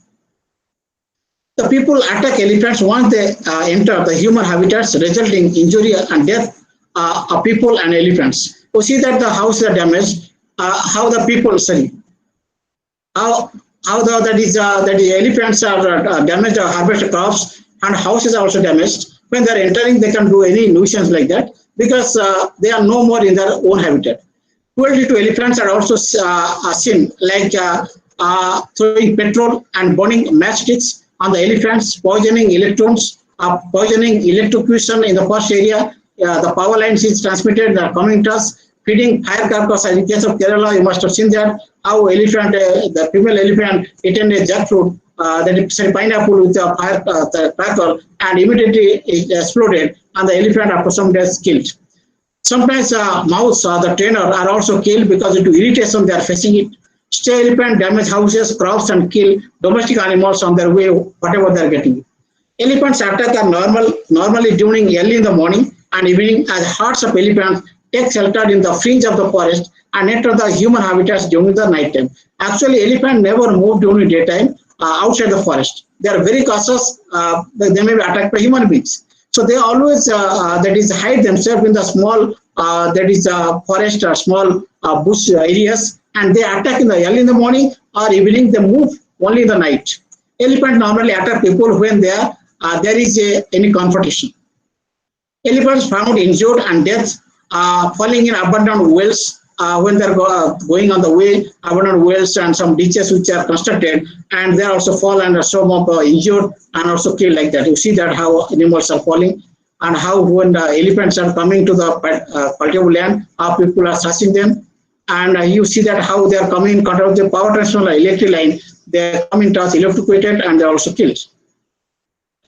So you see that the banana crops are damaged, and this is how see people set on fire. A baby elephant is now very critical condition, and also mother also how people are become very cruel to these animals and other observing. So see that how train accident very common, how the trains killing the elephant by accident like that. You see that how elephants are crossing the train line, how the elephants are attacking the vehicles on the roads when they are confronted. Step taken to control man-elephant conflicts. What are the preventive measures required? Project Elephant has been initiated by the Government of India in 1992 for the conservation of elephant population, their habitat and biota content within. Through this scheme, there is hope of minimizing this critical issue, which may ultimately help in maintaining the healthy environment for the elephant. Declaration of forest reserve. Some more reserve forests are being declared for human, elephant habitats, by which they will be given more protection. Elephant corridors are not officially recognized because earlier there are corridor fixed, now corridors changing. So government is planning to fix the corridors, which protection will be given, needs to provide, and new corridors must be identified. Vigilant of forest official always remain vigilant to reduce man-elephant conflict. Whenever they are getting news, they are reaching the site and try to push the animal to the forest. Awareness campaign, people must be aware. Awareness campaign also be conducted in the forest fringe areas, not to irritate the animals, not to confront the animals when they were coming or going. Red chili smokes are being used in a strategic location, mainly at the possible entry point of jumbo to village, to keep the jumbo at bay. Particularly jumbos, they are allergic to the red chili smokes. If elephants are coming, these are advised for department people to the people of the fringe areas. Just use smoke of red chili. Immediately, the elephant will move away from the area. Trenches and boundary walls are being constructed on the fringe area of the forest, not to allow the animal to cross over, constructed to prevent the elephant from entering human habitats and prevent elephants from moving out of the habitats. But it has been seen that some trenches, as human beings are also going into the forest, making the trenches they're walkable, along that the elephant also coming out.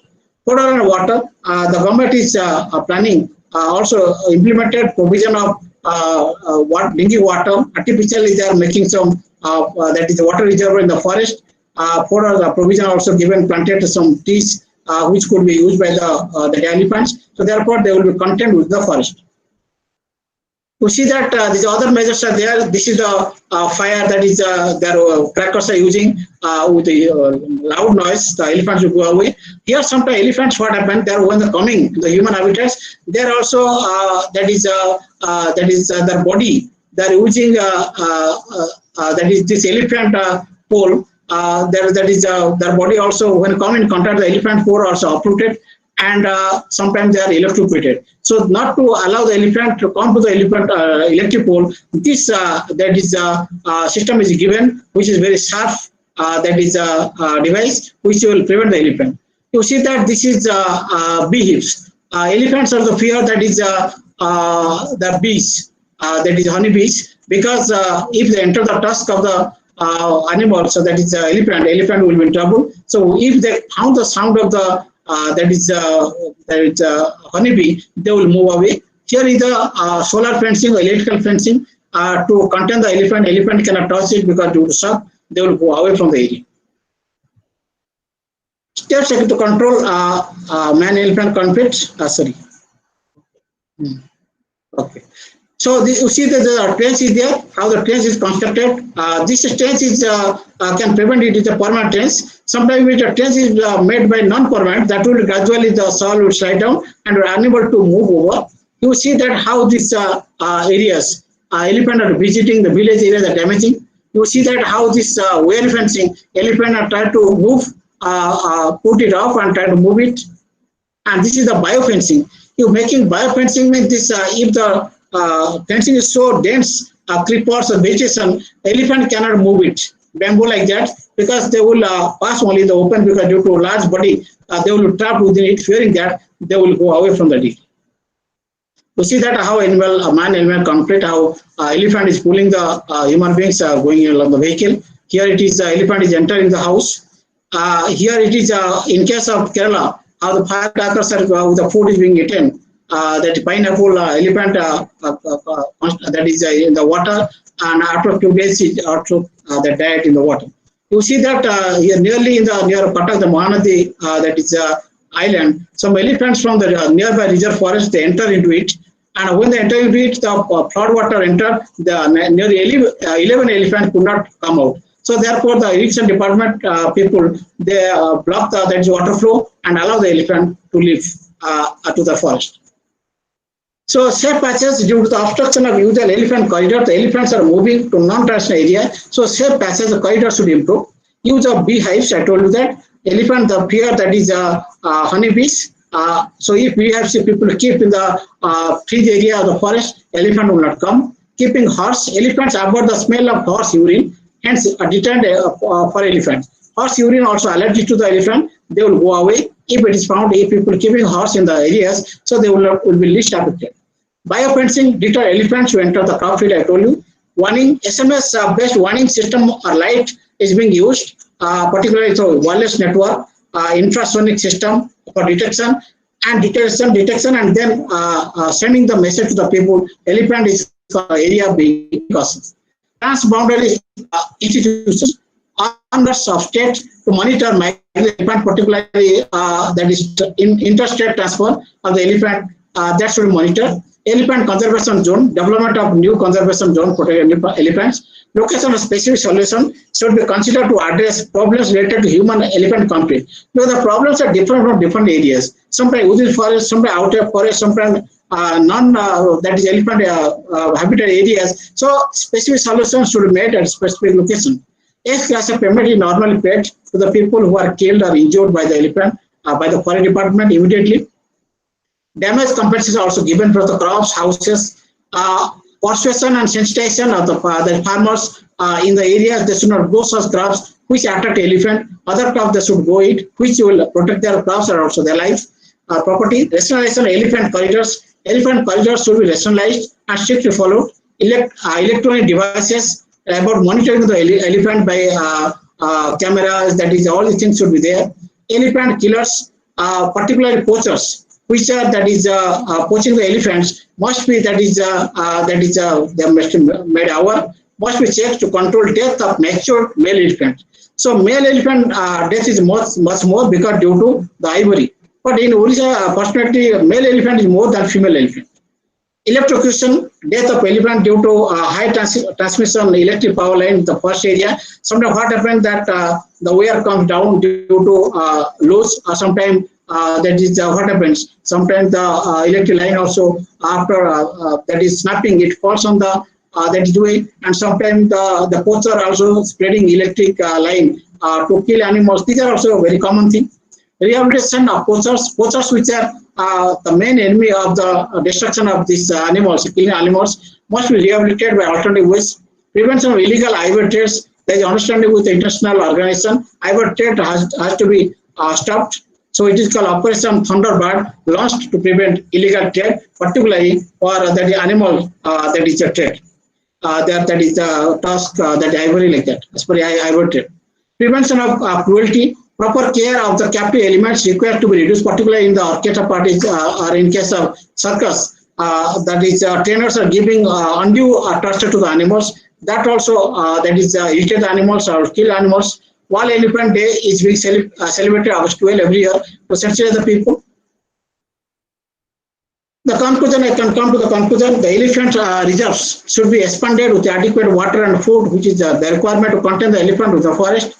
Elephant corridors must be notified and steps must be taken not to disturb the corridors for any development activities. If there is roads or railways should be there, sufficient passage or under the passage should be there, not to allow the elephant to cross over the roads or railways. New corridors must be identified due to some development activities in the elephant reserve. Development activity cannot be stopped. At the same time, we cannot destroy the wildlife and wild habitat. Adequate passage for elephant must be ensured from preventing elephants entering into human habitations. Due to climate change, elephants are suffering from adequate water in the forest, so artificial water should be stored in the forest. Steps are being taken to store water during the scarcity. Most elephants die due to disease or anthrax. These are found when their deaths due to that is different disease spread due to death of different animals, and the spread also transmitted to the animals. People living in the fringe of the elephant reserves should try to avoid growing and storing crops or foods which the elephant like. Small forests near the villages should not be allowed to grow, which can help the elephant to take shelter. Particularly, the villagers who are living very close to the forest, they should not grow small forests. But these forests are village forests, the main place where elephants hide themselves during the daytime. And in the evening or morning time, they come out and there is a possible confrontation. People living close to the forest should not dig ditches or open wells, which causes injury and death of elephants when they fall. Don't attack the elephant when they enter the human habitation, as they will do less harm and return to their destination. Whenever you find the elephants are coming to area, be calm. Elephant will damage least and they will go on the way. If you are disturbing, they will do much damage to the crops, houses, like that. Elephants become more furious if attacked and try to disturb them.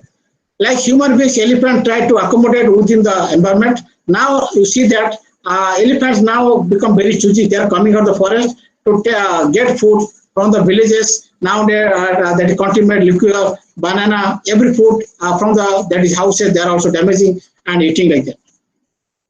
Elephants have very strong memory power, but not intelligence. Hence, elephants are known as gaza or fool. Elephants protect the forest by not allowing the poachers or other particularly to enter the forest, and help regenerate by clearing the bush so they go, and also regenerate the forest, the major contribution of the elephants. Thank you very much. Thank you very much, sir, for your very important topic that you have discussed, because this is a very burning topic nowadays. And I can say that working in this small town of Midnapur, we also face various issues of elephant attacks and elephant encroachment, and which the people of this area also have to face and deal with the situations, and various destructive measures, destructive situations also arise from this.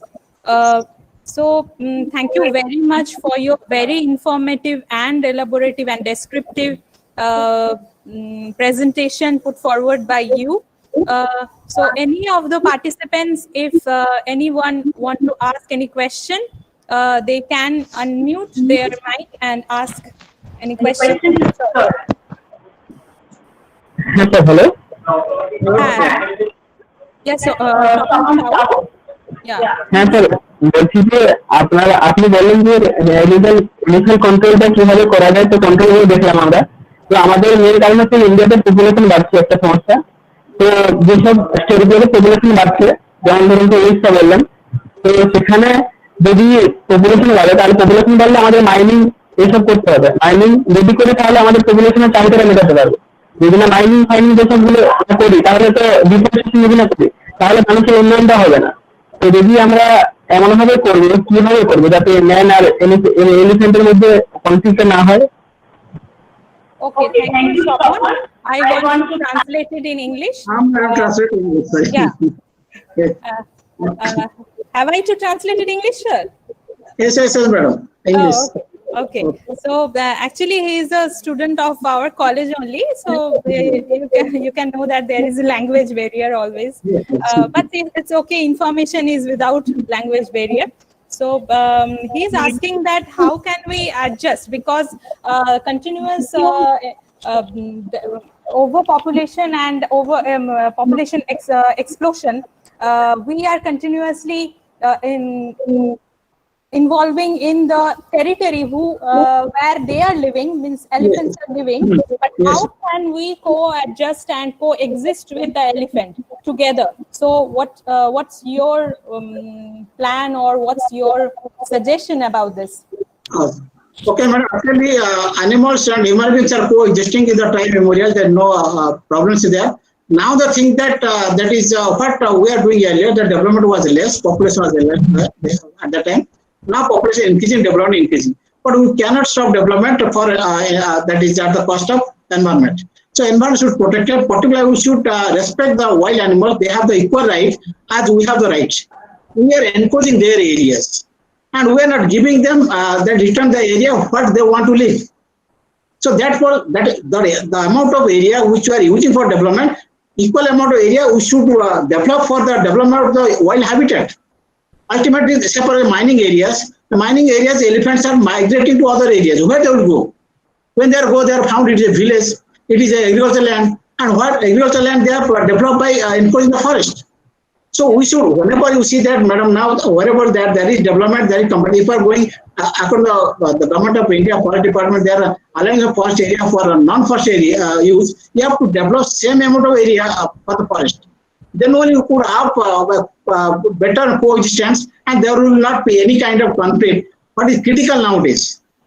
So therefore, we are not, because we think that is very cost effective. Industrial organization, they are not planting it because they are violating the rules. Ultimately, that most sufferers are the wild innocent animals.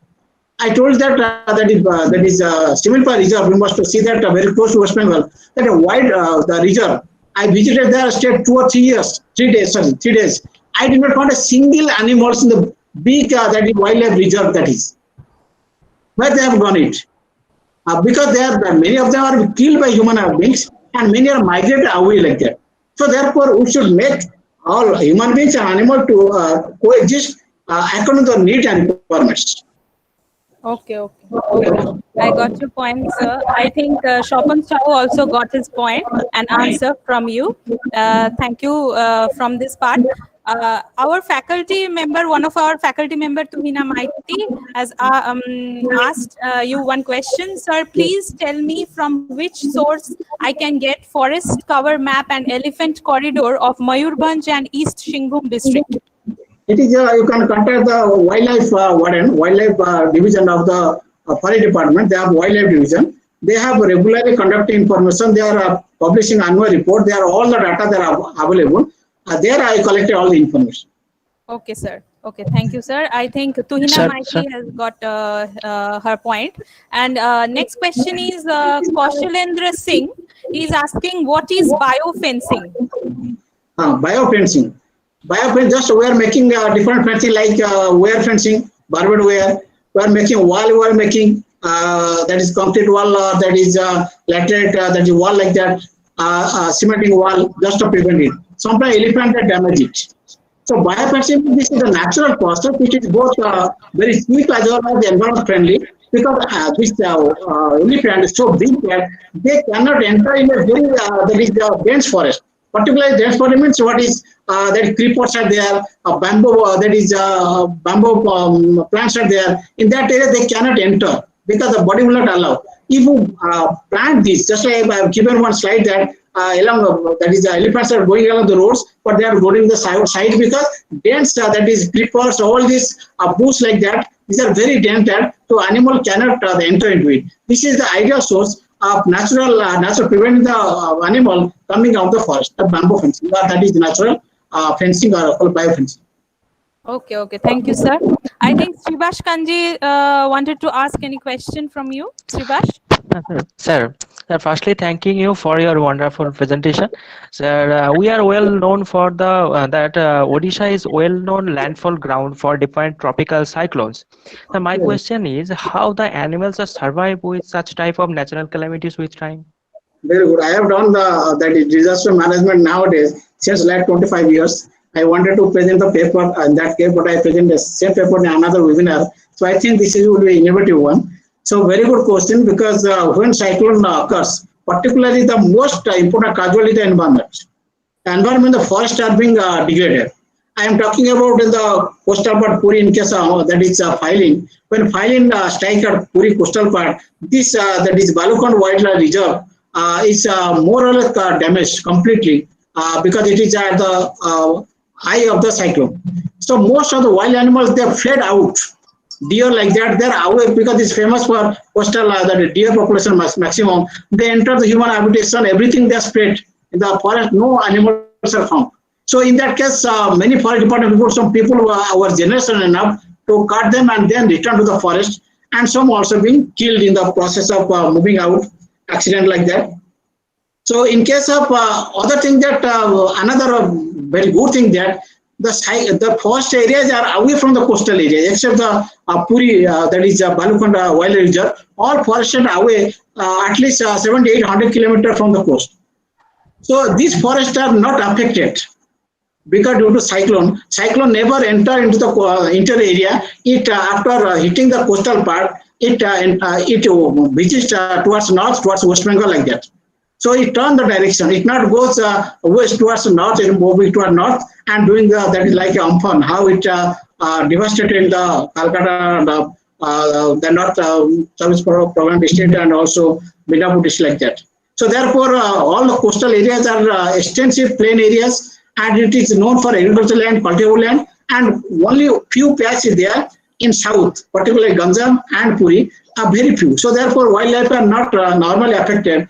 Another thing that I want to tell you that during this Amphan in Orissa, in the history of cyclone never strike at Puri. In the history, the first time cyclone strike at Puri. So therefore, these animals were affected.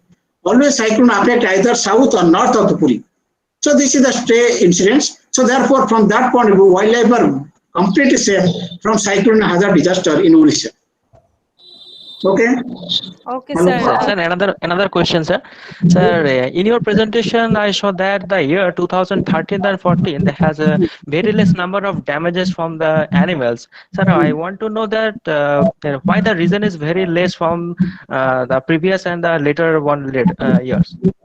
Particularly, the thing that number of population or animal conflicts are becoming less because due to the step taken by forest department. Particular awareness. Animals are going out. They are no more living in the forest because the forest no more suitable for them to live. So now awareness generated, and not only awareness, there is whenever forest department people are not there, people are attacking them, killing them. So due to the immediate that interference by the forest department people, so these deaths are being reduced because they are chasing the animals to the forest, their habitat, they are monitoring, they are not allowing the people to attack. For that, due to that, nowadays you think that most of the if the deaths are there due to accident, train accident. In recently last year 2 or 3 train accidents at a time 5, 6, 7 elephants are being killed. So human killing directly has been completely reduced because due to vigilance of the forest department people. Okay, Hello. sir. Thank you, sir. Thank you, sir. And thank you, Subhash, for your very good question. Sir, one last question from one of my student of this college, Shonatan Jana. Yes. He has asked that, sir, we are witnessing these days that some cruel people harming wildlife animals. So how do we overcome this situation, sir? So see, not only these cruel people always are cruel by birth, they are harming out also. Yeah. So you that is the change them. Actually, it's a mental sickness and nothing else. Mental. If you have found that something that there, you see that some people are beating animal. Why you are beating? I am getting pleasure. What is this mental habit? That attitude. You are beating animal. The animal suffering. You are making pleasure. Not all people are there. So from the what happened? One is starting nuisance. Others want to. I have shown the visual. Elephants are moving. Some people are running after them. Some people are taking that is a video with them. So this thing that gradually, because in the absence of forest department people, and in that case, people should must have sometimes casualties there when elephant will able to return back, and it is some happened when they are trying to take selfie with the elephant. Elephant took the person and killed also. So that happened because it is only community. You seeing that God has that is given us the human being animals. We have same right. They have the same right. But we are more powerful because we are that is than animal. Animal is the worst sufferers because you have problem. We are government taking action. If animal suffering, no government taking action. They are silently being killed. You see that most of the animals are extinct. They are endangered species. Why? Naturally, we see that due to climate change, some animals are being eliminated. But most animals are being safe. Example, I'm giving example. In which that is one wild the tiger reserve. One tiger reserve, there are hundreds of tiger, but there is hardly one tiger. What does it mean? Where the tiger guns? Where they have gun it? All the tigers are killed by the human beings. When they kill it, they think that the forest is their good source of revenue. They go out on estating timber mafias are there. They are cutting the timbers and selling it. So therefore, if animal population are dwindling, being less and less, due to our attitude to that is cover to grab their land, and when they are coming for their survival, it is being conflict and they are being killed. Okay. Okay, sir. Thank you very much, sir. Actually, the norm must be save wildlife, Yes, sir. and nothing else. So please be cautious and conserve your wildlife and plant more trees, and so that the forests grow, and we have to coexist with the animals and also the humans. So we should be compassionate to the animal. If they are coming out, they are not coming up pleasure. They are not coming out for merrymaking. They are coming out of compulsion. Because we have damaged their houses. If your house is damaged by cyclone or flood, where you will go? You go out. So they are coming out and they are compelled. We should do mercy enough. See, for example, Kerala, what happens? Yeah, that is the elephant came for food. A person had given firecracker within the that is pineapple, and he that burst within the mouth, and he remained 2 or 3 days in the water. From the that is the visual, and ultimately the elephant died. How we are elephant? One thing, animal never kill anybody. Animal, we are not enemy of the animals. If animals are killed because we have become enemy of them, because we are want to grab their everything, and therefore they are being casualty. Okay, sir. Okay, sir. Thank you, sir. Thank you very much. Sir, can you please stop your presentation from your... Awesome. Yeah. Thank you very much, sir, for your very elaborative and informative. We are very honored to get you on this platform. And my friend and colleague Uttam Mahata always tells your stories to me. So I know you from his words only. Thank you very much, sir. Okay, so next we move to the next session, next part of the session. That is, we want to introduce in front of you our next guest of honor, Dr. Sheikh Mafizul Haq. He is from University of Calcutta, our own Kolkata city, and he has done PhD from University of Calcutta only from 2014. And he's currently working as an assistant professor in Calcutta University from 2015. And he has many national and international publications as well, national numbered to be 10 and international to be 14. And number of books published by him is 2. And the many running scholars or the PhD scholars running and doing PhD and research under him is number is 4. And the special mention is he is also a coordinator of IIRS outreach program. So we are very, very lucky that we are getting guests like these esteemed and honorable posts and we are able to talk with them and have a conversation with them and to know the research works they have done in their past and also doing it in the present. So we are very lucky. So Dr. Mafizul Haq, sir, can you please start your presentation, sir? Yes, thank you, madam. Thank you. And I also grateful and honored for inviting me as a resource person in this webinar. And first, am I audible to all? Madam, please. Yes, sir. Yes, sir. Yes, sir. Very much audible and very much clear. Your presentation is absolutely awesome.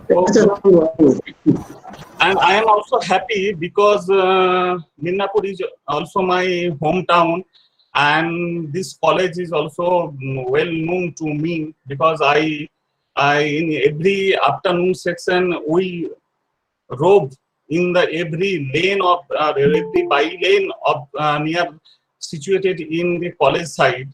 So today I am very happy for this webinar, which is organized by Department of Geography, KD College, Minnapur. And for this reason, I would like to congratulate the department as well as the organizing committee also.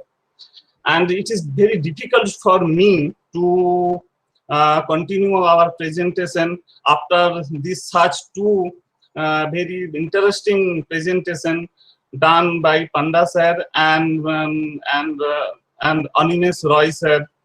And especially I am also it is for me it is a very easy to continue because Professor Roy has already created the platform of my study. But that was the socioeconomic background, and I will continue from the viewpoint of environmental perspective, and especially the development of cultural landscape in the East Calcutta wetland, which is very popular as a Ramsar site also. And with prior permission of the organizing committee, should I continue in Bengali because it will be benefited for the student community also. If you permit, then sir, can you please we are already mix up one with hour English and Bengali? Can you mixing up because okay. There are international and national participants also participating in this platform. Okay. Yeah, I know, sir. It's running late. Sorry, sir, for that. Okay. You can mix it up with different languages whenever you feel like. Okay. Actually, the development of cultural landscape within the framework of natural habitat region is one of the most noticeable human-induced phenomena in our country, especially for the developmental perspective. Because urban development is not possible without the incorporation of any human-induced modification of the natural habitat and the uses of the various components of natural habitat for the betterment of urban life and our livelihood also. But in our country, water-centric riverine urban growth is traditional practice, and it has a long water-dependent imprints in Indian urbanization since the historical time period. And Kolkata is our eastern part primate city, has that opportunity to enjoy the vast water resources and use this water environment for the development and for the betterment of the urban management. While Kolkata is bordered by the riverfront in the western part, that is bordered by the Hooghly River, and bounded by the tropical wetland in the eastern side, which is known as the East Calcutta wetland. And there are the lots of water body and wetland within the municipal jurisdiction. As a wetland of the international importance, East Calcutta wetland is a hub of natural resources where a symbiotic ecosystem between science and social justice is present for the environmental perspective and for the local people also. But if we study the history of the urbanization as well as the uses of East Calcutta wetland, we can see that this part of the Kolkata urban area was abandoned due to the adverse condition and the unsustainability of the human settlement. But there were some farm village or fishermen village within the boundary of East Calcutta wetland. So wetland, just like East Calcutta wetland, is widely distributed in our tropical floodplain area, and we know that Kolkata is developed over the delta part of the Hooghly system and Hooghly river system. So East Calcutta is also located in the tropical floodplain and monsoon climate area. These two things is very important. One is tropical floodplain area and another is the monsoon climate area. Apart from this, East Calcutta wetland also a Ramsar site which is declared in 2002 and it got the international status. It is an area of food and services, as well as it is a wetland of international importance from the various perspectives. But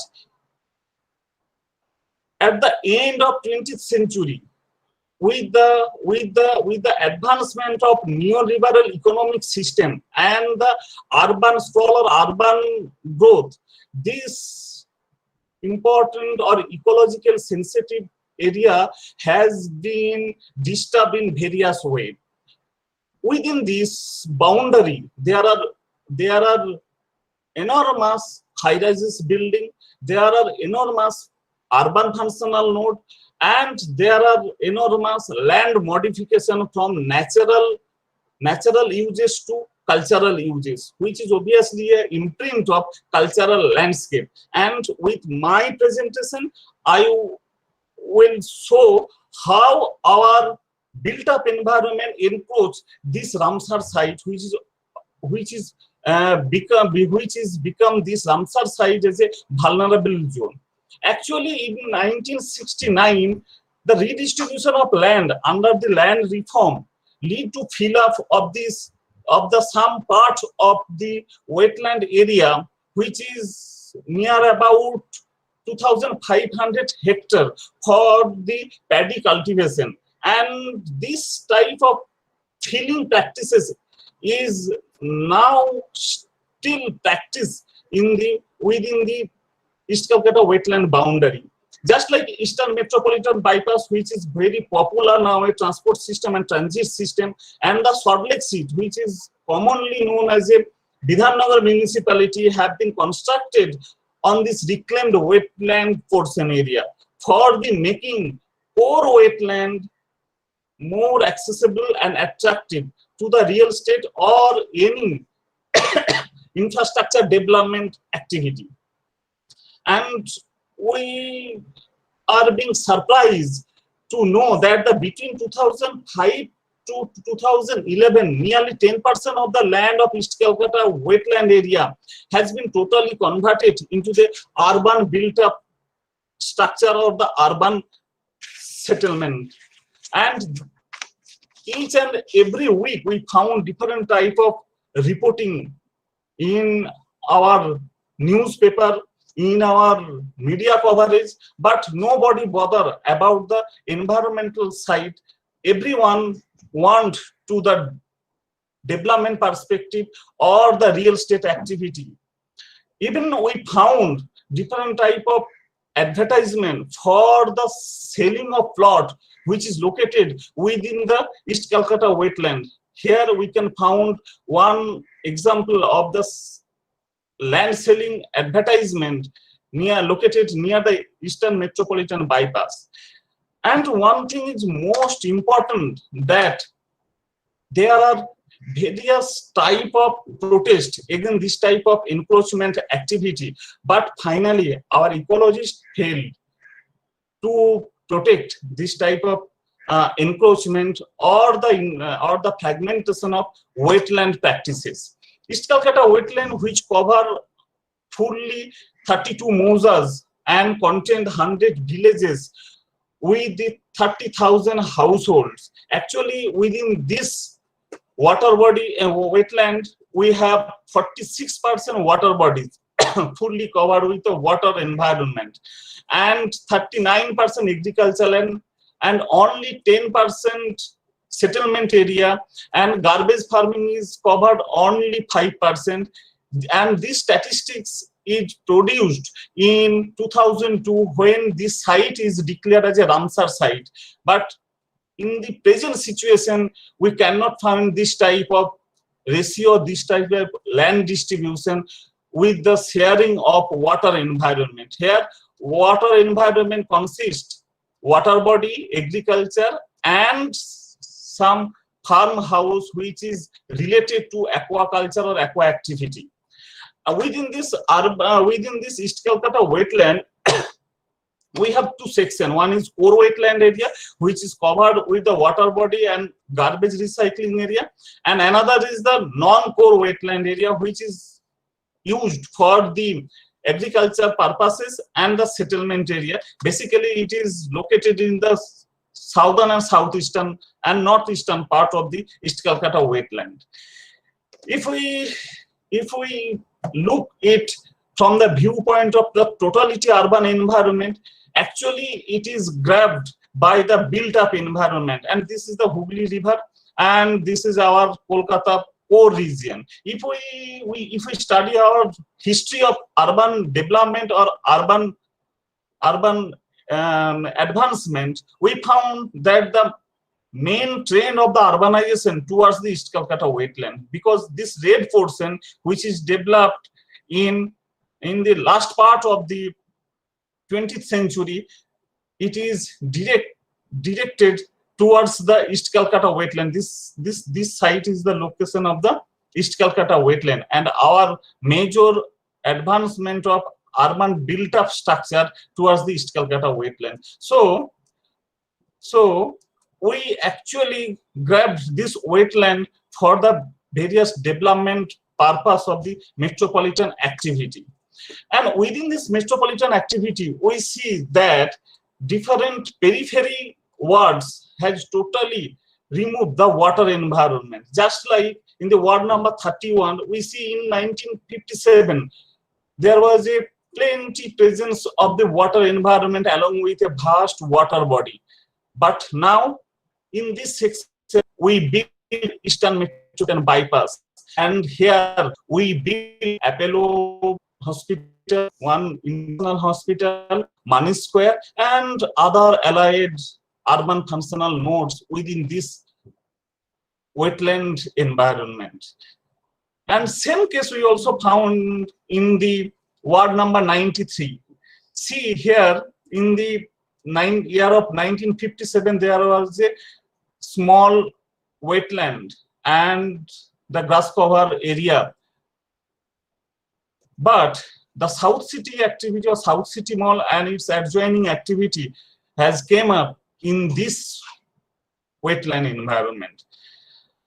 After the filling of this type of border ward, the same practices is running within the boundary of wetland environment, and the main cause of this type of modification is that the excessive rate of horizontal expansion of the built-up environment. If we consider the vertical expansion with the horizontal expansion, we found that the maximum periphery border has the enormous rate of horizontal urban expansion. If we consider the vertical expansion as a 1 unit, then we found there is an excessive rate of horizontal extension of our built-up horizon.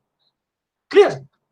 So this type of horizontal built-up practices push our built environment towards the wetland environment. If we consider the KMC, Kolkata Municipal Corporation area, we can found that these are the adjoining part of the KMC which is added in the year of 1984. Here it is the location of Jadavpur municipality. Here is the Behala municipality and Taliganj municipality. Presently, we add the Joka area in this section. Although this section is far from East Calcutta wetland, but previously we add this region, this municipality region with the older KMC boundary for the developmental perspective, ignoring the presence of East Calcutta wetland. And we found in the 2017, the red color shows the built-up environment which has already developed in the close proximity of East Calcutta wetland. And in the close-up map, we can find the different type of urban or built-up node already developed in within the boundary of East Calcutta wetland. So, if we see the East Calcutta Wetland Management Authority, we can find that the different built-up structure has bordered the East Calcutta wetland area, especially the western part of the East Calcutta wetland. And within this boundary, we have also found different type of built-up or different type of high-rises enclaves within the boundary of East Calcutta wetland. So this is the imprints of cultural landscape within the natural boundaries. Here, one thing we have to remind that this is the Ramsar site, and according to Ramsar clause, we cannot modify any plot of East Calcutta wetland other than its natural practices. But different type of cultural practices has engulfed these East Calcutta wetland. For my study, I have used different type of secondary maps, satellite images, and other toposit, along with the field observation and qualitative and quantitative survey of land use practices. And for this study, I have considered 1984 as a base year, because in the year of 1984, Kolkata added the eastern portion of this KMC area, which is the western boundary of the East Calcutta wetland area also. So, if we consider the 1984 East Calcutta wetland boundary based on the water environment, we can find there was a 15,000 hectare area as a water environment within the East Calcutta boundary. But gradually it is sinking, and in the year of 2017 it became only 7,000 hectare. And if we process the different type of satellite image along with various type of wetland parameter or wetland characteristics, then we found in the year of 2017 we have only this much area which is used for the water environment, and the rest of the area is mainly dominated by the urban infrastructure or built up environment or the allied practices of metropolitan culture. So there is a sharp declining trend or the nature of the water environment or the wetland ecological functions within the boundary of East Calcutta wetland. Actually, East Calcutta wetland is the main process unit of the river Hooghly and the Kulti river. If we consider the natural process as a natural landscape, so we have the input factor from the Hooghly river side, and this is the process mechanism, and this is the output factor. And what is the major input component? That is the water. During the tidal bore or high tide, the Hooghly river pulls enormous water from this direction, and this total volume of water can store in the area of East Calcutta wetland, and after remaining 3 to 6 months, it creates wetland functions or ecological parameters, and after 6 or 8 months, this water can be evaporized or gradually infiltrate to reach our groundwater table, or drain into this canal and meet in the Kunti river system. So this is the process unit, but with the advancement of neoliberal activity, which is presently the most famous activity in urban development all over the world, especially the developing country like India, we totally ignore this type of natural activity or natural functions for the encouragement of our cultural landscape. Yes, it is very, very necessary for the betterment of urban life, but I have doubt, and from the viewpoint of environmentalist or ecologist, it is a big question that how much we have to remove natural resources for our betterment. Is there any alternative option for the betterment of our livelihood to sustain this type of natural assets or the natural capital? So for the modeling and the methodological purpose, I use different type of data mining facilities based on the 10-point Likert set because we have to create different type of qualitative assessment, and for the preparation of quantitative data for qualitative assessment, we have to use some common scale like Likert scale, and here for these purposes I use 10-point Likert scale using point-based features as well as line-based features as well as area-based features also. And I used different type of formula for the change detection. Just for the overlay analysis, I use this type of formula. For morphometric, means the structural change analysis, I use this type of equation. And from the directional shifting, means in which direction the water body can remove its area, I use this type of formula. And for the spatiotemporal changes and the prediction of the future trend of the wetland environment, I use this type of formula. So for the morphometric analysis, first I divide the whole wetland environment into a 36 segment. It is just for the in-depth study or just for the minute level study. I have divided whole the wetland area in 10-degree interval. It means it creates the 36 segment, and based on this 36 segment, I used our above mentioned methodology or formula for the different type of assessment.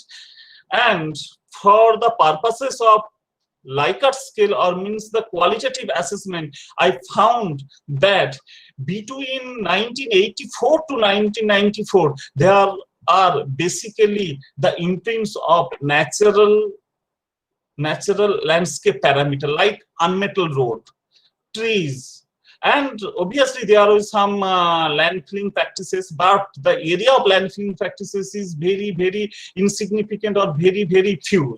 But in the case of 2005 to 2017, there are mainly imprints of different type of infrastructural development or the cultural landscape component like metal road, building, high-rises building, and land fragmentation and building infrastructure, along with the minute presence of agricultural land or agricultural land practices.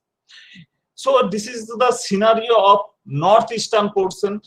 If we consider southeastern portion is the better situation in comparative to the other three segments, because presently here means in this section we have different type of agro orchard activity, means agriculture related farm activity or agriculture related aquaculture activity, along with the presence of open land. Although there is a development of large village area is also present here, and the high rises is also coming up day by day. But more critical situation is found in the southeastern portion, because in this section is the close proximity of our metropolitan area, and the bypass road passes through this section. So this section has the enormous opportunity to land convert from the natural landscape to its cultural environment or the cultural setting. And in these sections, metal road, high-rises building, land fragmentation, and the pond with a concrete embankment is also present in this section. From this viewpoint, we have to consider that pond with its earthen embankment is ecologically sustainable, but pond with its concrete embankment is not suitable for the ecological practices. It is just like a water chamber or swimming pool. So this type of water body conversion is also found in this section, and only large area or large bhedis, which is also the water body, and bhedi is also famous for the fish activity or aquaculture activity, wetland section, which is locally known as bhedi. Large scale bhedis is found in this section. But this boundary is totally enclosed with the high rises activity, with the expressway, with the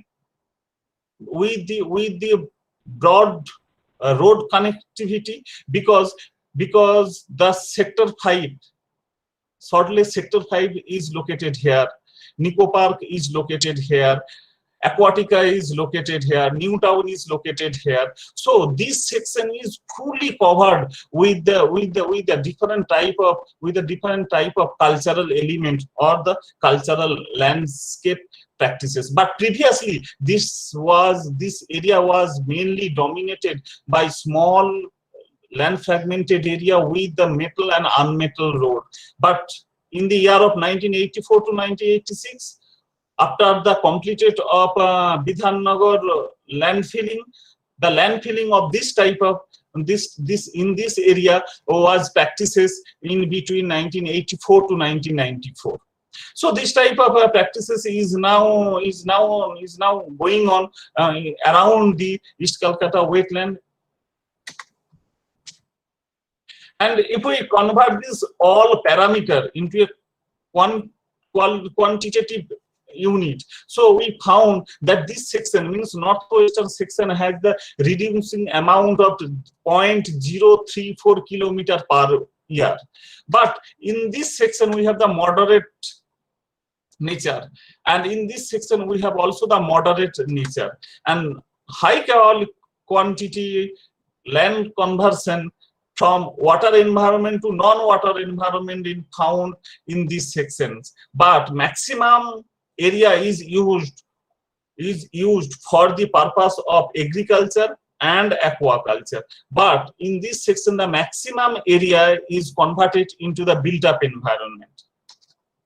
So this is the major practicing characteristics or the major transforming scenario in between the year of 1984 to 2017. And see, in this map we can find that how the road network engulfs the entire wetland area. Here the black boundary is showing the outer limit of the East Calcutta wetland, and all the red lines are representing the road area. So here we can see the Salt Lake, means Bidhannagar is located here, and New Town is also located here, and this section is entirely covered with the dense road networking system, and Eastern Metropolitan bypass can push the others road towards the East Calcutta wetland area, and we can found different road segment can fragment the entire East Calcutta wetland into a different part. Here we can see the land fragmentation area of the East Calcutta wetland between 1988 to 2018. See here in this section we have lost enormous water body, because just look in this map of 2018. Previously in 2088 we have lot of water environment or water body in this area, but presently we have very few in this section. But the big water body is, or big bodies is still now presenting in the northwestern section. So this area is mainly Mukundapur and its adjoining area, Patuli, Vaishnavghata, Patuli or township area is developing in this section, in the close proximity of this area, and this section is totally covered for the different type of real estate activity, replacing the enormous water environment. So in the northeastern section, there was a medium to natural water body, but our practices are converted it into a concrete building or large rural area, or the fragmentation of water body and the partial filling of the water body through the various type of human or the anthropogenic activity. Either we filling the small water body or transform into an open land to wooded settlement, and gradually we develop the metal road for capturing the water environment of this or this open land and create a rural settlement as well as concrete building. Otherwise, we refragment our medium to large water body into a small villages, and then this village is owned by the private ownership, and gradually this private ownership can hand over their village into a real estate group, and this real estate group gradually they fragmented the water body of the village, and they gradually fill all the villages, and in near future they definitely convert into a high-rises building or high-rises building enclave like New Town or Rajarhat area. In the southeastern portion, I have already mentioned this, in the southeastern portion, which was actually linked with the Adi Ganga and the Vidyadhari river, but presently there was a aquaculture practices, water treatment practices, and small water body for the fishing activity based on this type of anthropogenic activity. In the southeastern portion has the more sensitive or vulnerable area now, because the area of previously it was the area of inundation and the water body of various size or various activity, but the rapid landfilling, rapid encroachment, and mixed use developed the compact built up in enclaves in this area. And now the most promising site of the enclave development or real estate activity in this area, and surprisingly they use the water body, or they use the presence of water body for selling their flat or selling their building, but they cannot preserve its ecological status. And some parts the very is also present, but their size is very low, and in some part there is a isolated pond, means the large or medium size very converted into isolated pond along with the concrete embankment. Mind it, based on the ecological functions, this concrete embankment is the more vulnerable for destroying the pond ecosystem. And the northwestern part, in the northwestern part, we have previously the large natural water body, and this large natural water body is controlled by the government and private agency like Bentis and like other private organization also. They can manage, or they can control the uses of this water body. And presently there are some sewage treatment and the aquaculture, and there was a mixed residential area along with these scattered high rises.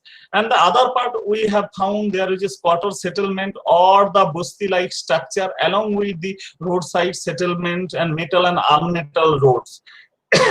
So this type of practice can show the future trend of the land utilization.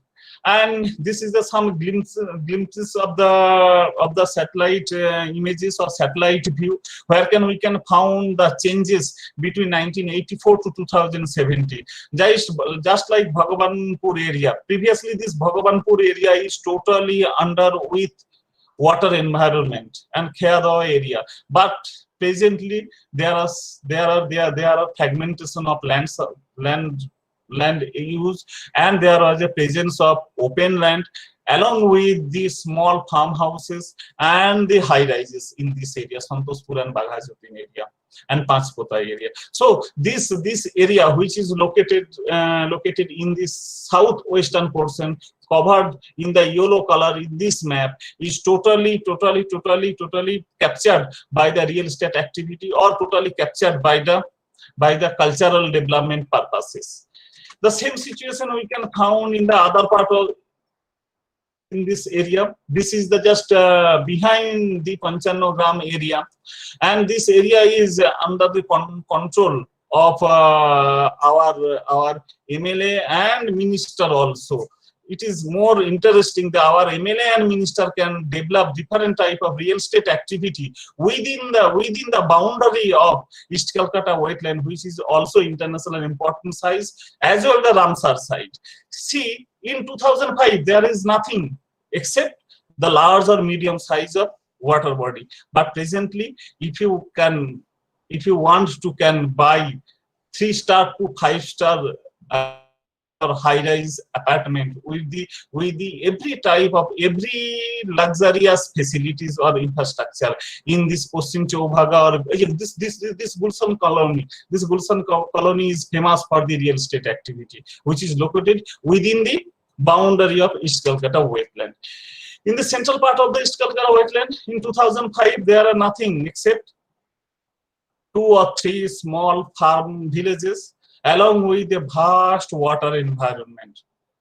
What beautiful was there. But presently, there is also a beautiful, but it is the characterizing of the natural landscape, along with the large village and numerous high-rise buildings. In the same part, this is this section. In Nitainagar, in 2005, the Nitainagar was basically famous for the agriculture practice or seasonally flood or inundated condition. But now we can find the patch of high rises has already developed in this section, and our Rabindranath Tagore Hospital has also been developed in this section. Same situation we can find in this section also. See here, there is a built-up environment. Although there is no sign of high rises, but in present future, definitely different type of high rises or built-up enclaves will be developed within this section because road connectivity has been developed here. Interestingly, road connectivity developed by Panchayat as well as PWD as well as state government authority. Both are the government authority, and government authority can control this water environment, but they cannot. They promote the developmental activity within this eco-sensitive wetland area, and this road network can call the real estate authority to develop their project within this open land area or within this water environment area. See here, the Rekjuani Mouza, which has already mentioned Professor Roy, based on the different type of neoliberal activity, the area is fully covered with the different uses of building. Although it is not within the boundary of East Calcutta wetland, but it is located near proximity to the East Calcutta wetland. How the land area has been changed with the time. Barakhola area is totally developed with the built environment. This pink color is showing the presence of built environment within replacing all the water bodies. And Patuli Mauja has also replaced enormous number of water body for the development purposes, basically for the infrastructure development. It means road, it means metal and unmetal road, buildings, and its allied or associated activity. So we have found that the total water environment, or total the water or wetland functional ecological area, is continuously encroaching or continuously decline. If this type of practices can continue, then what will be the situation in the year of 2050? This is my target, that in the year of 2050, what will be the condition of East Calcutta wetland if this type of practicing is continue going on? So we have found that this was a declining trend. If we consider this trend is a linear trend, then we found that within 2050 there will be no sign of water environment within the boundary of East Calcutta wetland. But it is not a linear parameter; it is a non-linear parameter. So I think I assume that this trend will be like that, because for the protection of water environment, or for the protest of environmentalists or ecologists, or for the laws, or for the illegal activity prevention act, there will be few number of water body within the boundary of East Calcutta wetland. So what will be the situation of East Calcutta wetland? I have just used the previous method of previous model and calculate what will be the situation of East Calcutta wetland water environment boundary on the location of each axis. So it will be like that. This yellow portion will be present in the year of 2050, based on the different type of assuming, different type of hypothetical parameter. So it will be this in the year of 2050. And based on this type of conversion, or this type of changes, previously the natural uses have been converted into this type of cultural characteristics. Like from the viewpoint of dimensional component, it was previously irregular and non-diametric parameter, because it was a natural component. That is why it was an irregular as well as non-diametric form. But in present situation, it is fully regulated structure, it is fairly regular structure, and it is a isodiametric morphological structure, because it has already become the managed ecosystem within the developmental function of urban activity. From the viewpoint of functional component, previously it was a natural ecosystem, but presently it is showing the control ecosystem as well as the managed ecosystem. So we left our natural landscape and we continuously accepting our cultural parameter. And from the directional component, previously it was linked with the river channel and river distributaries, but it is now the urban linkage. It means it is fully linked with our drainage system or liquid or sewage system. So presently it is very much important for the sewage treatment unit, and it is also famous for the sewage treatment unit in the Asia continent, because this is the only one natural process of sewage treatment system in the Asia. So this type of cultural landscape is being regular symbol or regular imprints located within the East Calcutta boundary. Thank you all. This is my short presentation.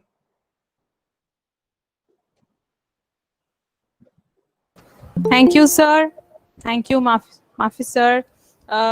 Thank you very much for your very elaborative and beautifully represented works, mainly based upon remote sensing data and various models attached with your research work. Thank you very much. And being a permanent resident of Kolkata for more than 25 years, I can also tell that living in Behala area, we can see gradual encroachment of each and every ponds and lakes and water bodies, and we can only, if we look at the sky, we can only we cannot see the sky. We can actually see the upper portions of the skyscrapers and the multi-storied buildings. So it's really a very important topic that you have presented, and various questions have arisen.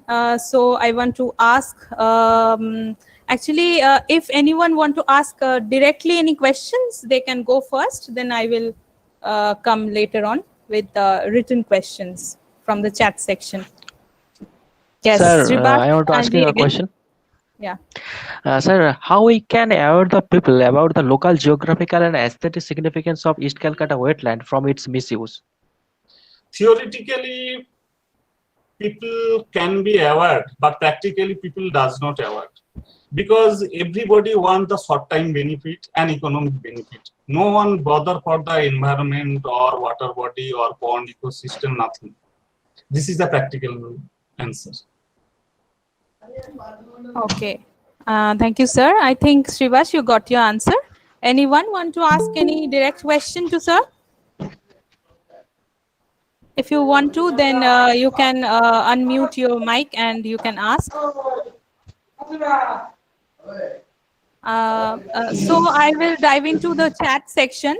Actually, sir, Ronita Ghosh have asked you, as we know our East Calcutta wetlands are at a marge of danger, is there any approach taken yet to preserve this natural habitat in its own natural condition? Is there any approach already taken by the government or any organization?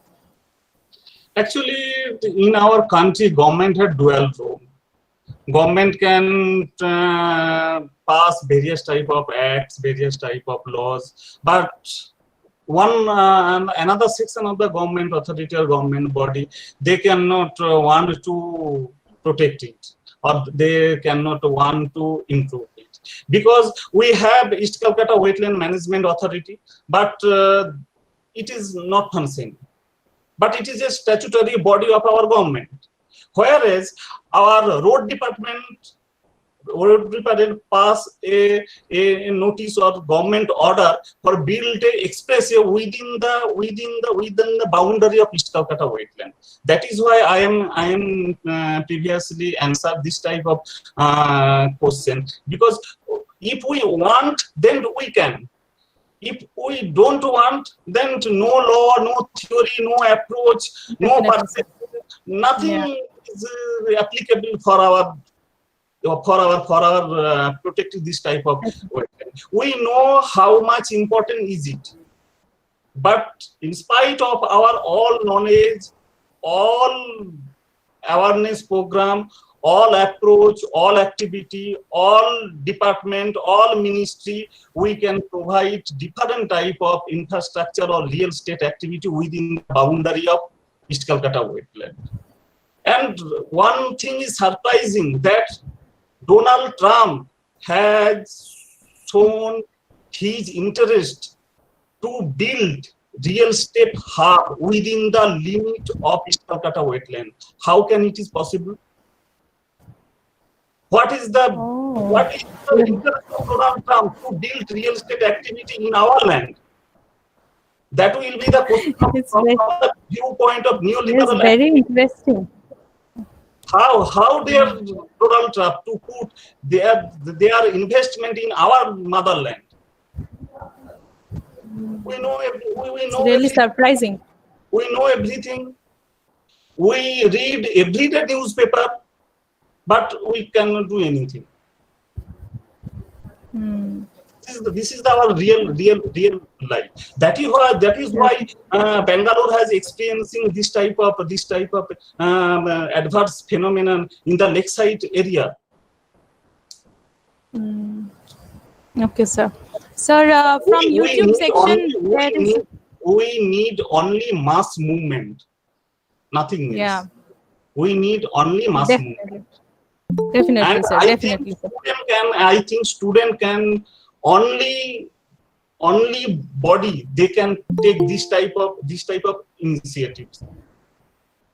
Nothing, because we are under the institutional barrier, and everybody, principal secretary, they did not want to take any initiative against the CM or PM or anything.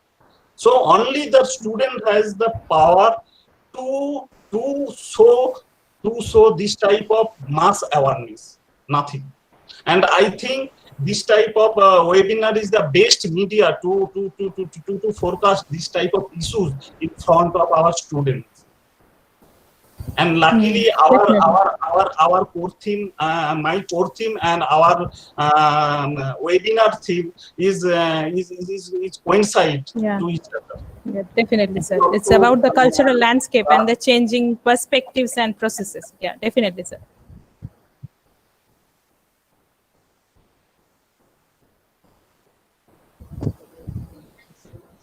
Next question. Any question? Yeah. Next question is from YouTube chat section. It's from Shonjit Goswami. Sir, in this modern age, normally we are moving towards urban for modern lifestyle. Due to this, natural aspects are going to lessen up. How we can balance artificial and natural environment? This is the question, sir. হ্যাঁ, বাংলায় একটা কথা আছে, বনেরা বন্যের সুন্দর শিশুরা মাতৃ করে। I think একদম best slogan for this purposes. এটাকে ন্যাচারালের মতো ছেড়ে দেওয়াটাই ভালো। কি দরকার এটাকে হ্যাম্পার করা? এটা আছে বলে কলকাতা আজ টিকে আছে। এটা যদি না থাকে কলকাতা কিন্তু টিকে থাকবে না। এটা আছে বলেই কলকাতা রাস্তা ধারে ডেইলি ওয়ার্কাররা দিনের বেলা 20 টাকায় পেট ভর্তি ভাত খেতে পায়। সারা সমস্ত সিটির মধ্যে সবচেয়ে কস্ট কম হচ্ছে কলকাতাতে, because of the function and the presence of east Kolkata wetland. কিন্তু মানুষ লাগতে চায় না, এটা তো কিছু করা যাবে না, তাই না? মানুষ যদি না, সেটা কিছু করা যাবে না। And the next question is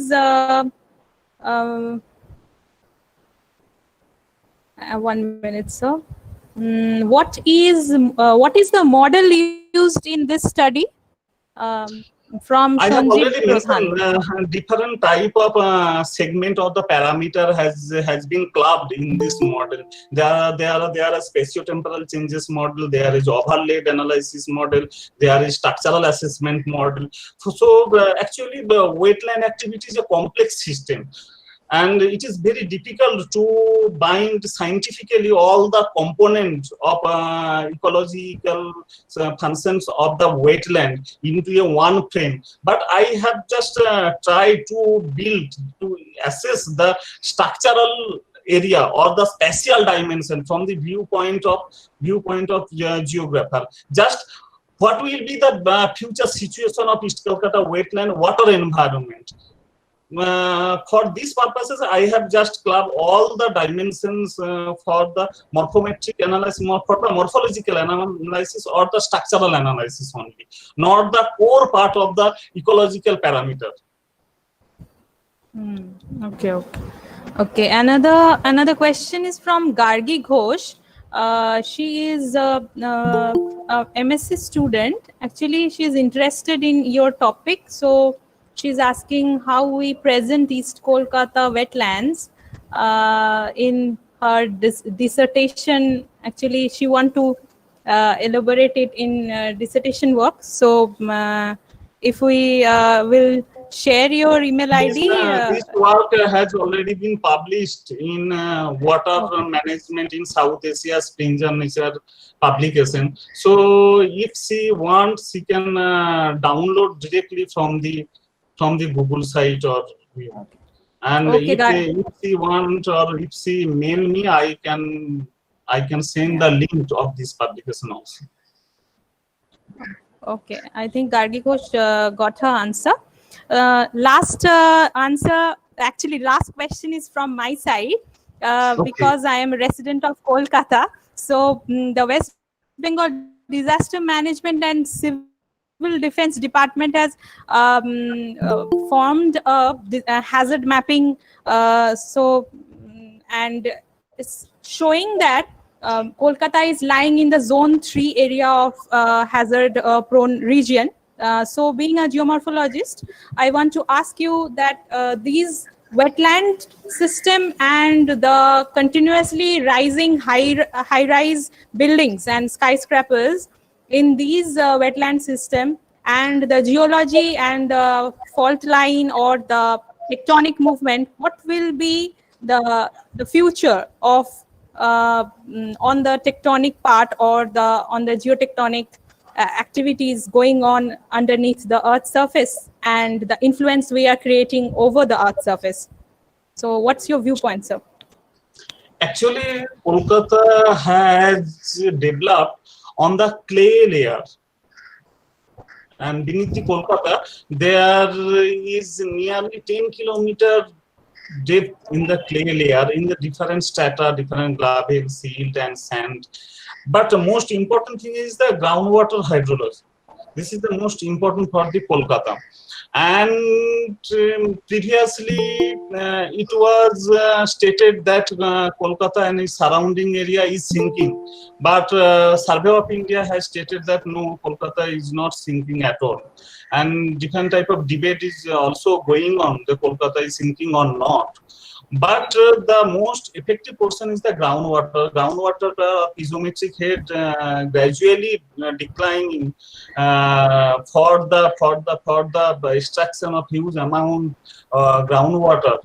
And what is from the prediction or for the conservation part, I think this site should be treated as a national park. And just if we consider the East Calcutta wetland as a core region, we have to develop different buffer zone, not only one buffer zone, different type of buffer zone, and any type of development or the construction activity is fully freezed or fully restricted in this area. And first we have to demarcate the boundary, just like reserve forest. We have to clearly mention that this is the boundary or this is the limit of East Calcutta wetland. We don't enter this within the boundary of East Calcutta wetland. But surprisingly, East Calcutta ভেতর দিয়ে যখন যাচ্ছেন, east কলকাতার ভেতরে আপনাকে এটা promote করার জন্য দেওয়া আছে যে কোন দিকে গেলে পারা আপনি সুন্দরবনে পৌঁছাতে পারবেন। যে সুন্দরবন এখান থেকে 150 কিলোমিটার দূরে কি 80 কিলোমিটার দূরে, কিন্তু কোনো জায়গায় মেনশন করা নেই, কোনো জায়গায় এটা বলা নেই যে আপনি ইস্ট কলকাতা ওয়েটল্যান্ডে ঢুকছেন বা রামসার সাইডে ঢুকছেন, এটা একটা ইকো সেনসিটিভ এরিয়া আর এখানে আপনাকে ওয়েলকাম করা হচ্ছে, এটাও কোনো কোথাও বলা নেই। অথচ প্লট বিক্রি করার জন্য আপনার কাছে প্রত্যেক জায়গায় অ্যাড পেয়ে যাবে। এরকম ধরনের মানে জিনিস রয়েছে, ফলে এটাকে না দুরকম, এটা অদ্ভুত ধরনের একটা প্র্যাকটিস আছে এখানে, এবং এখানে সবাই ইনভলভ। এখানে আমরাও রেসপন্সিবল সেম ওয়েতে, কারণ আমরা ওই ফ্ল্যাটগুলো কিনতে যাচ্ছি, আবার তারা আমাদের ভেন্ডার সাজিয়ে নিয়ে বসে আছে। যারা পলিসি পাস করছে, যারা একটা তো প্ল্যানিংটা পাস করে, যারা পাস করছে তারাও জানে, সবাই এখানে involve.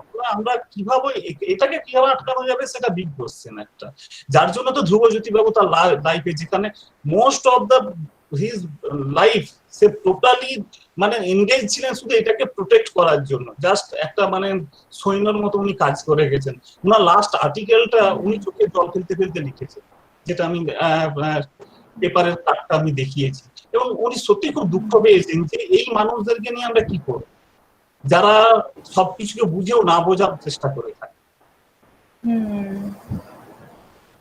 Okay, sir. Thank you very much. এখানে প্রচুর স্টোরি আছে, প্রচুর জিনিস আছে এখানে।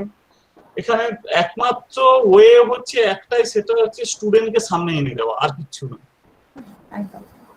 যেভাবে থুনবার্গ পেরেছে ওরকম যদি একজন বেরিয়ে আসতে পারে তাতেই কাফি। Thank you very much, sir.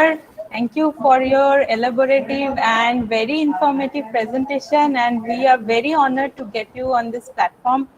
And all our questions from the participants and from my side also, we have got the answers. And last line from my side will be that all of you, thank you, the esteemed guests and esteemed our honorable persons and all the kind participants from all over India and also from abroad. I think someone has also registered it from Kenya. So thank you very much. And last but not the least, the Thanksgiving portion will be given by my colleague and friend Uttam Mahata. So I will hand over my mic to him and he will continue and do a Thanksgiving part. মেদিনীপুরে সবাইকে একসঙ্গে দেখে খুব ভালো লাগলো। Thank you সবাই। Thank you, sir.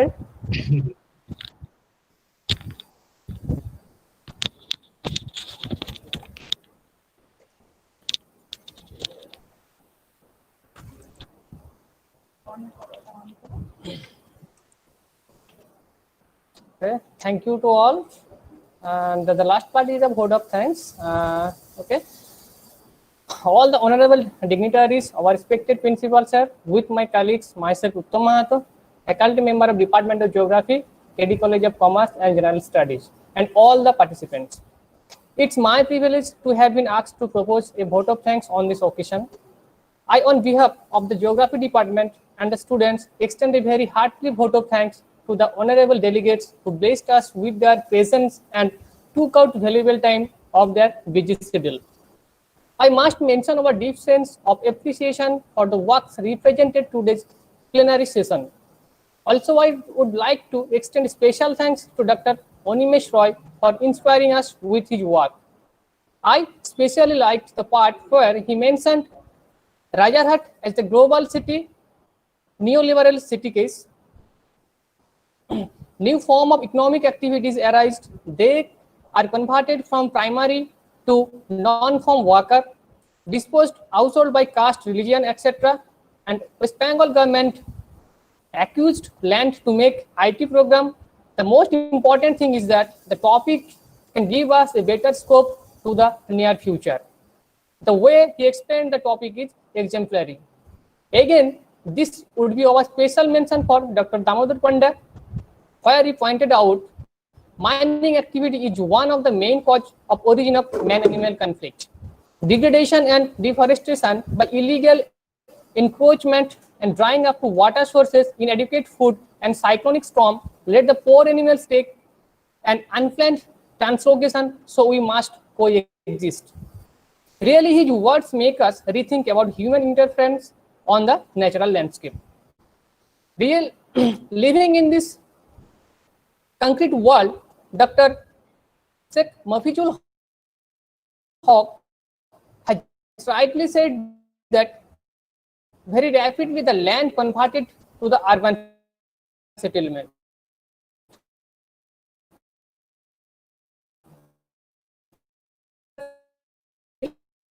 Situation alarms us weekly about sustainable development over a hostile situation. I also wish to express my gratitude to our principal sir, Dr. Dulal for providing encouragement and support. I heartily congratulate to the all participants in this webinar, as no program can become successful with a single person.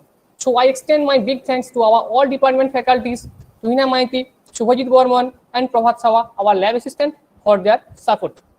Especially thanks to our HOD ma'am, Abhinanda, and last but not the least, our former HOD sir, Vikas Dotto, Other special mentions of this event are Sushruta Chakraborty, Subhajit Bal, Krishnendu Pahan, Shapan Kumar Shao, and Suman Koira for helping out in various preparatory works, and special thanks to our technical assistant Shukhendu Vikas Giri, Department of Computer Science, KD College, without whom our webinar wouldn't be possible.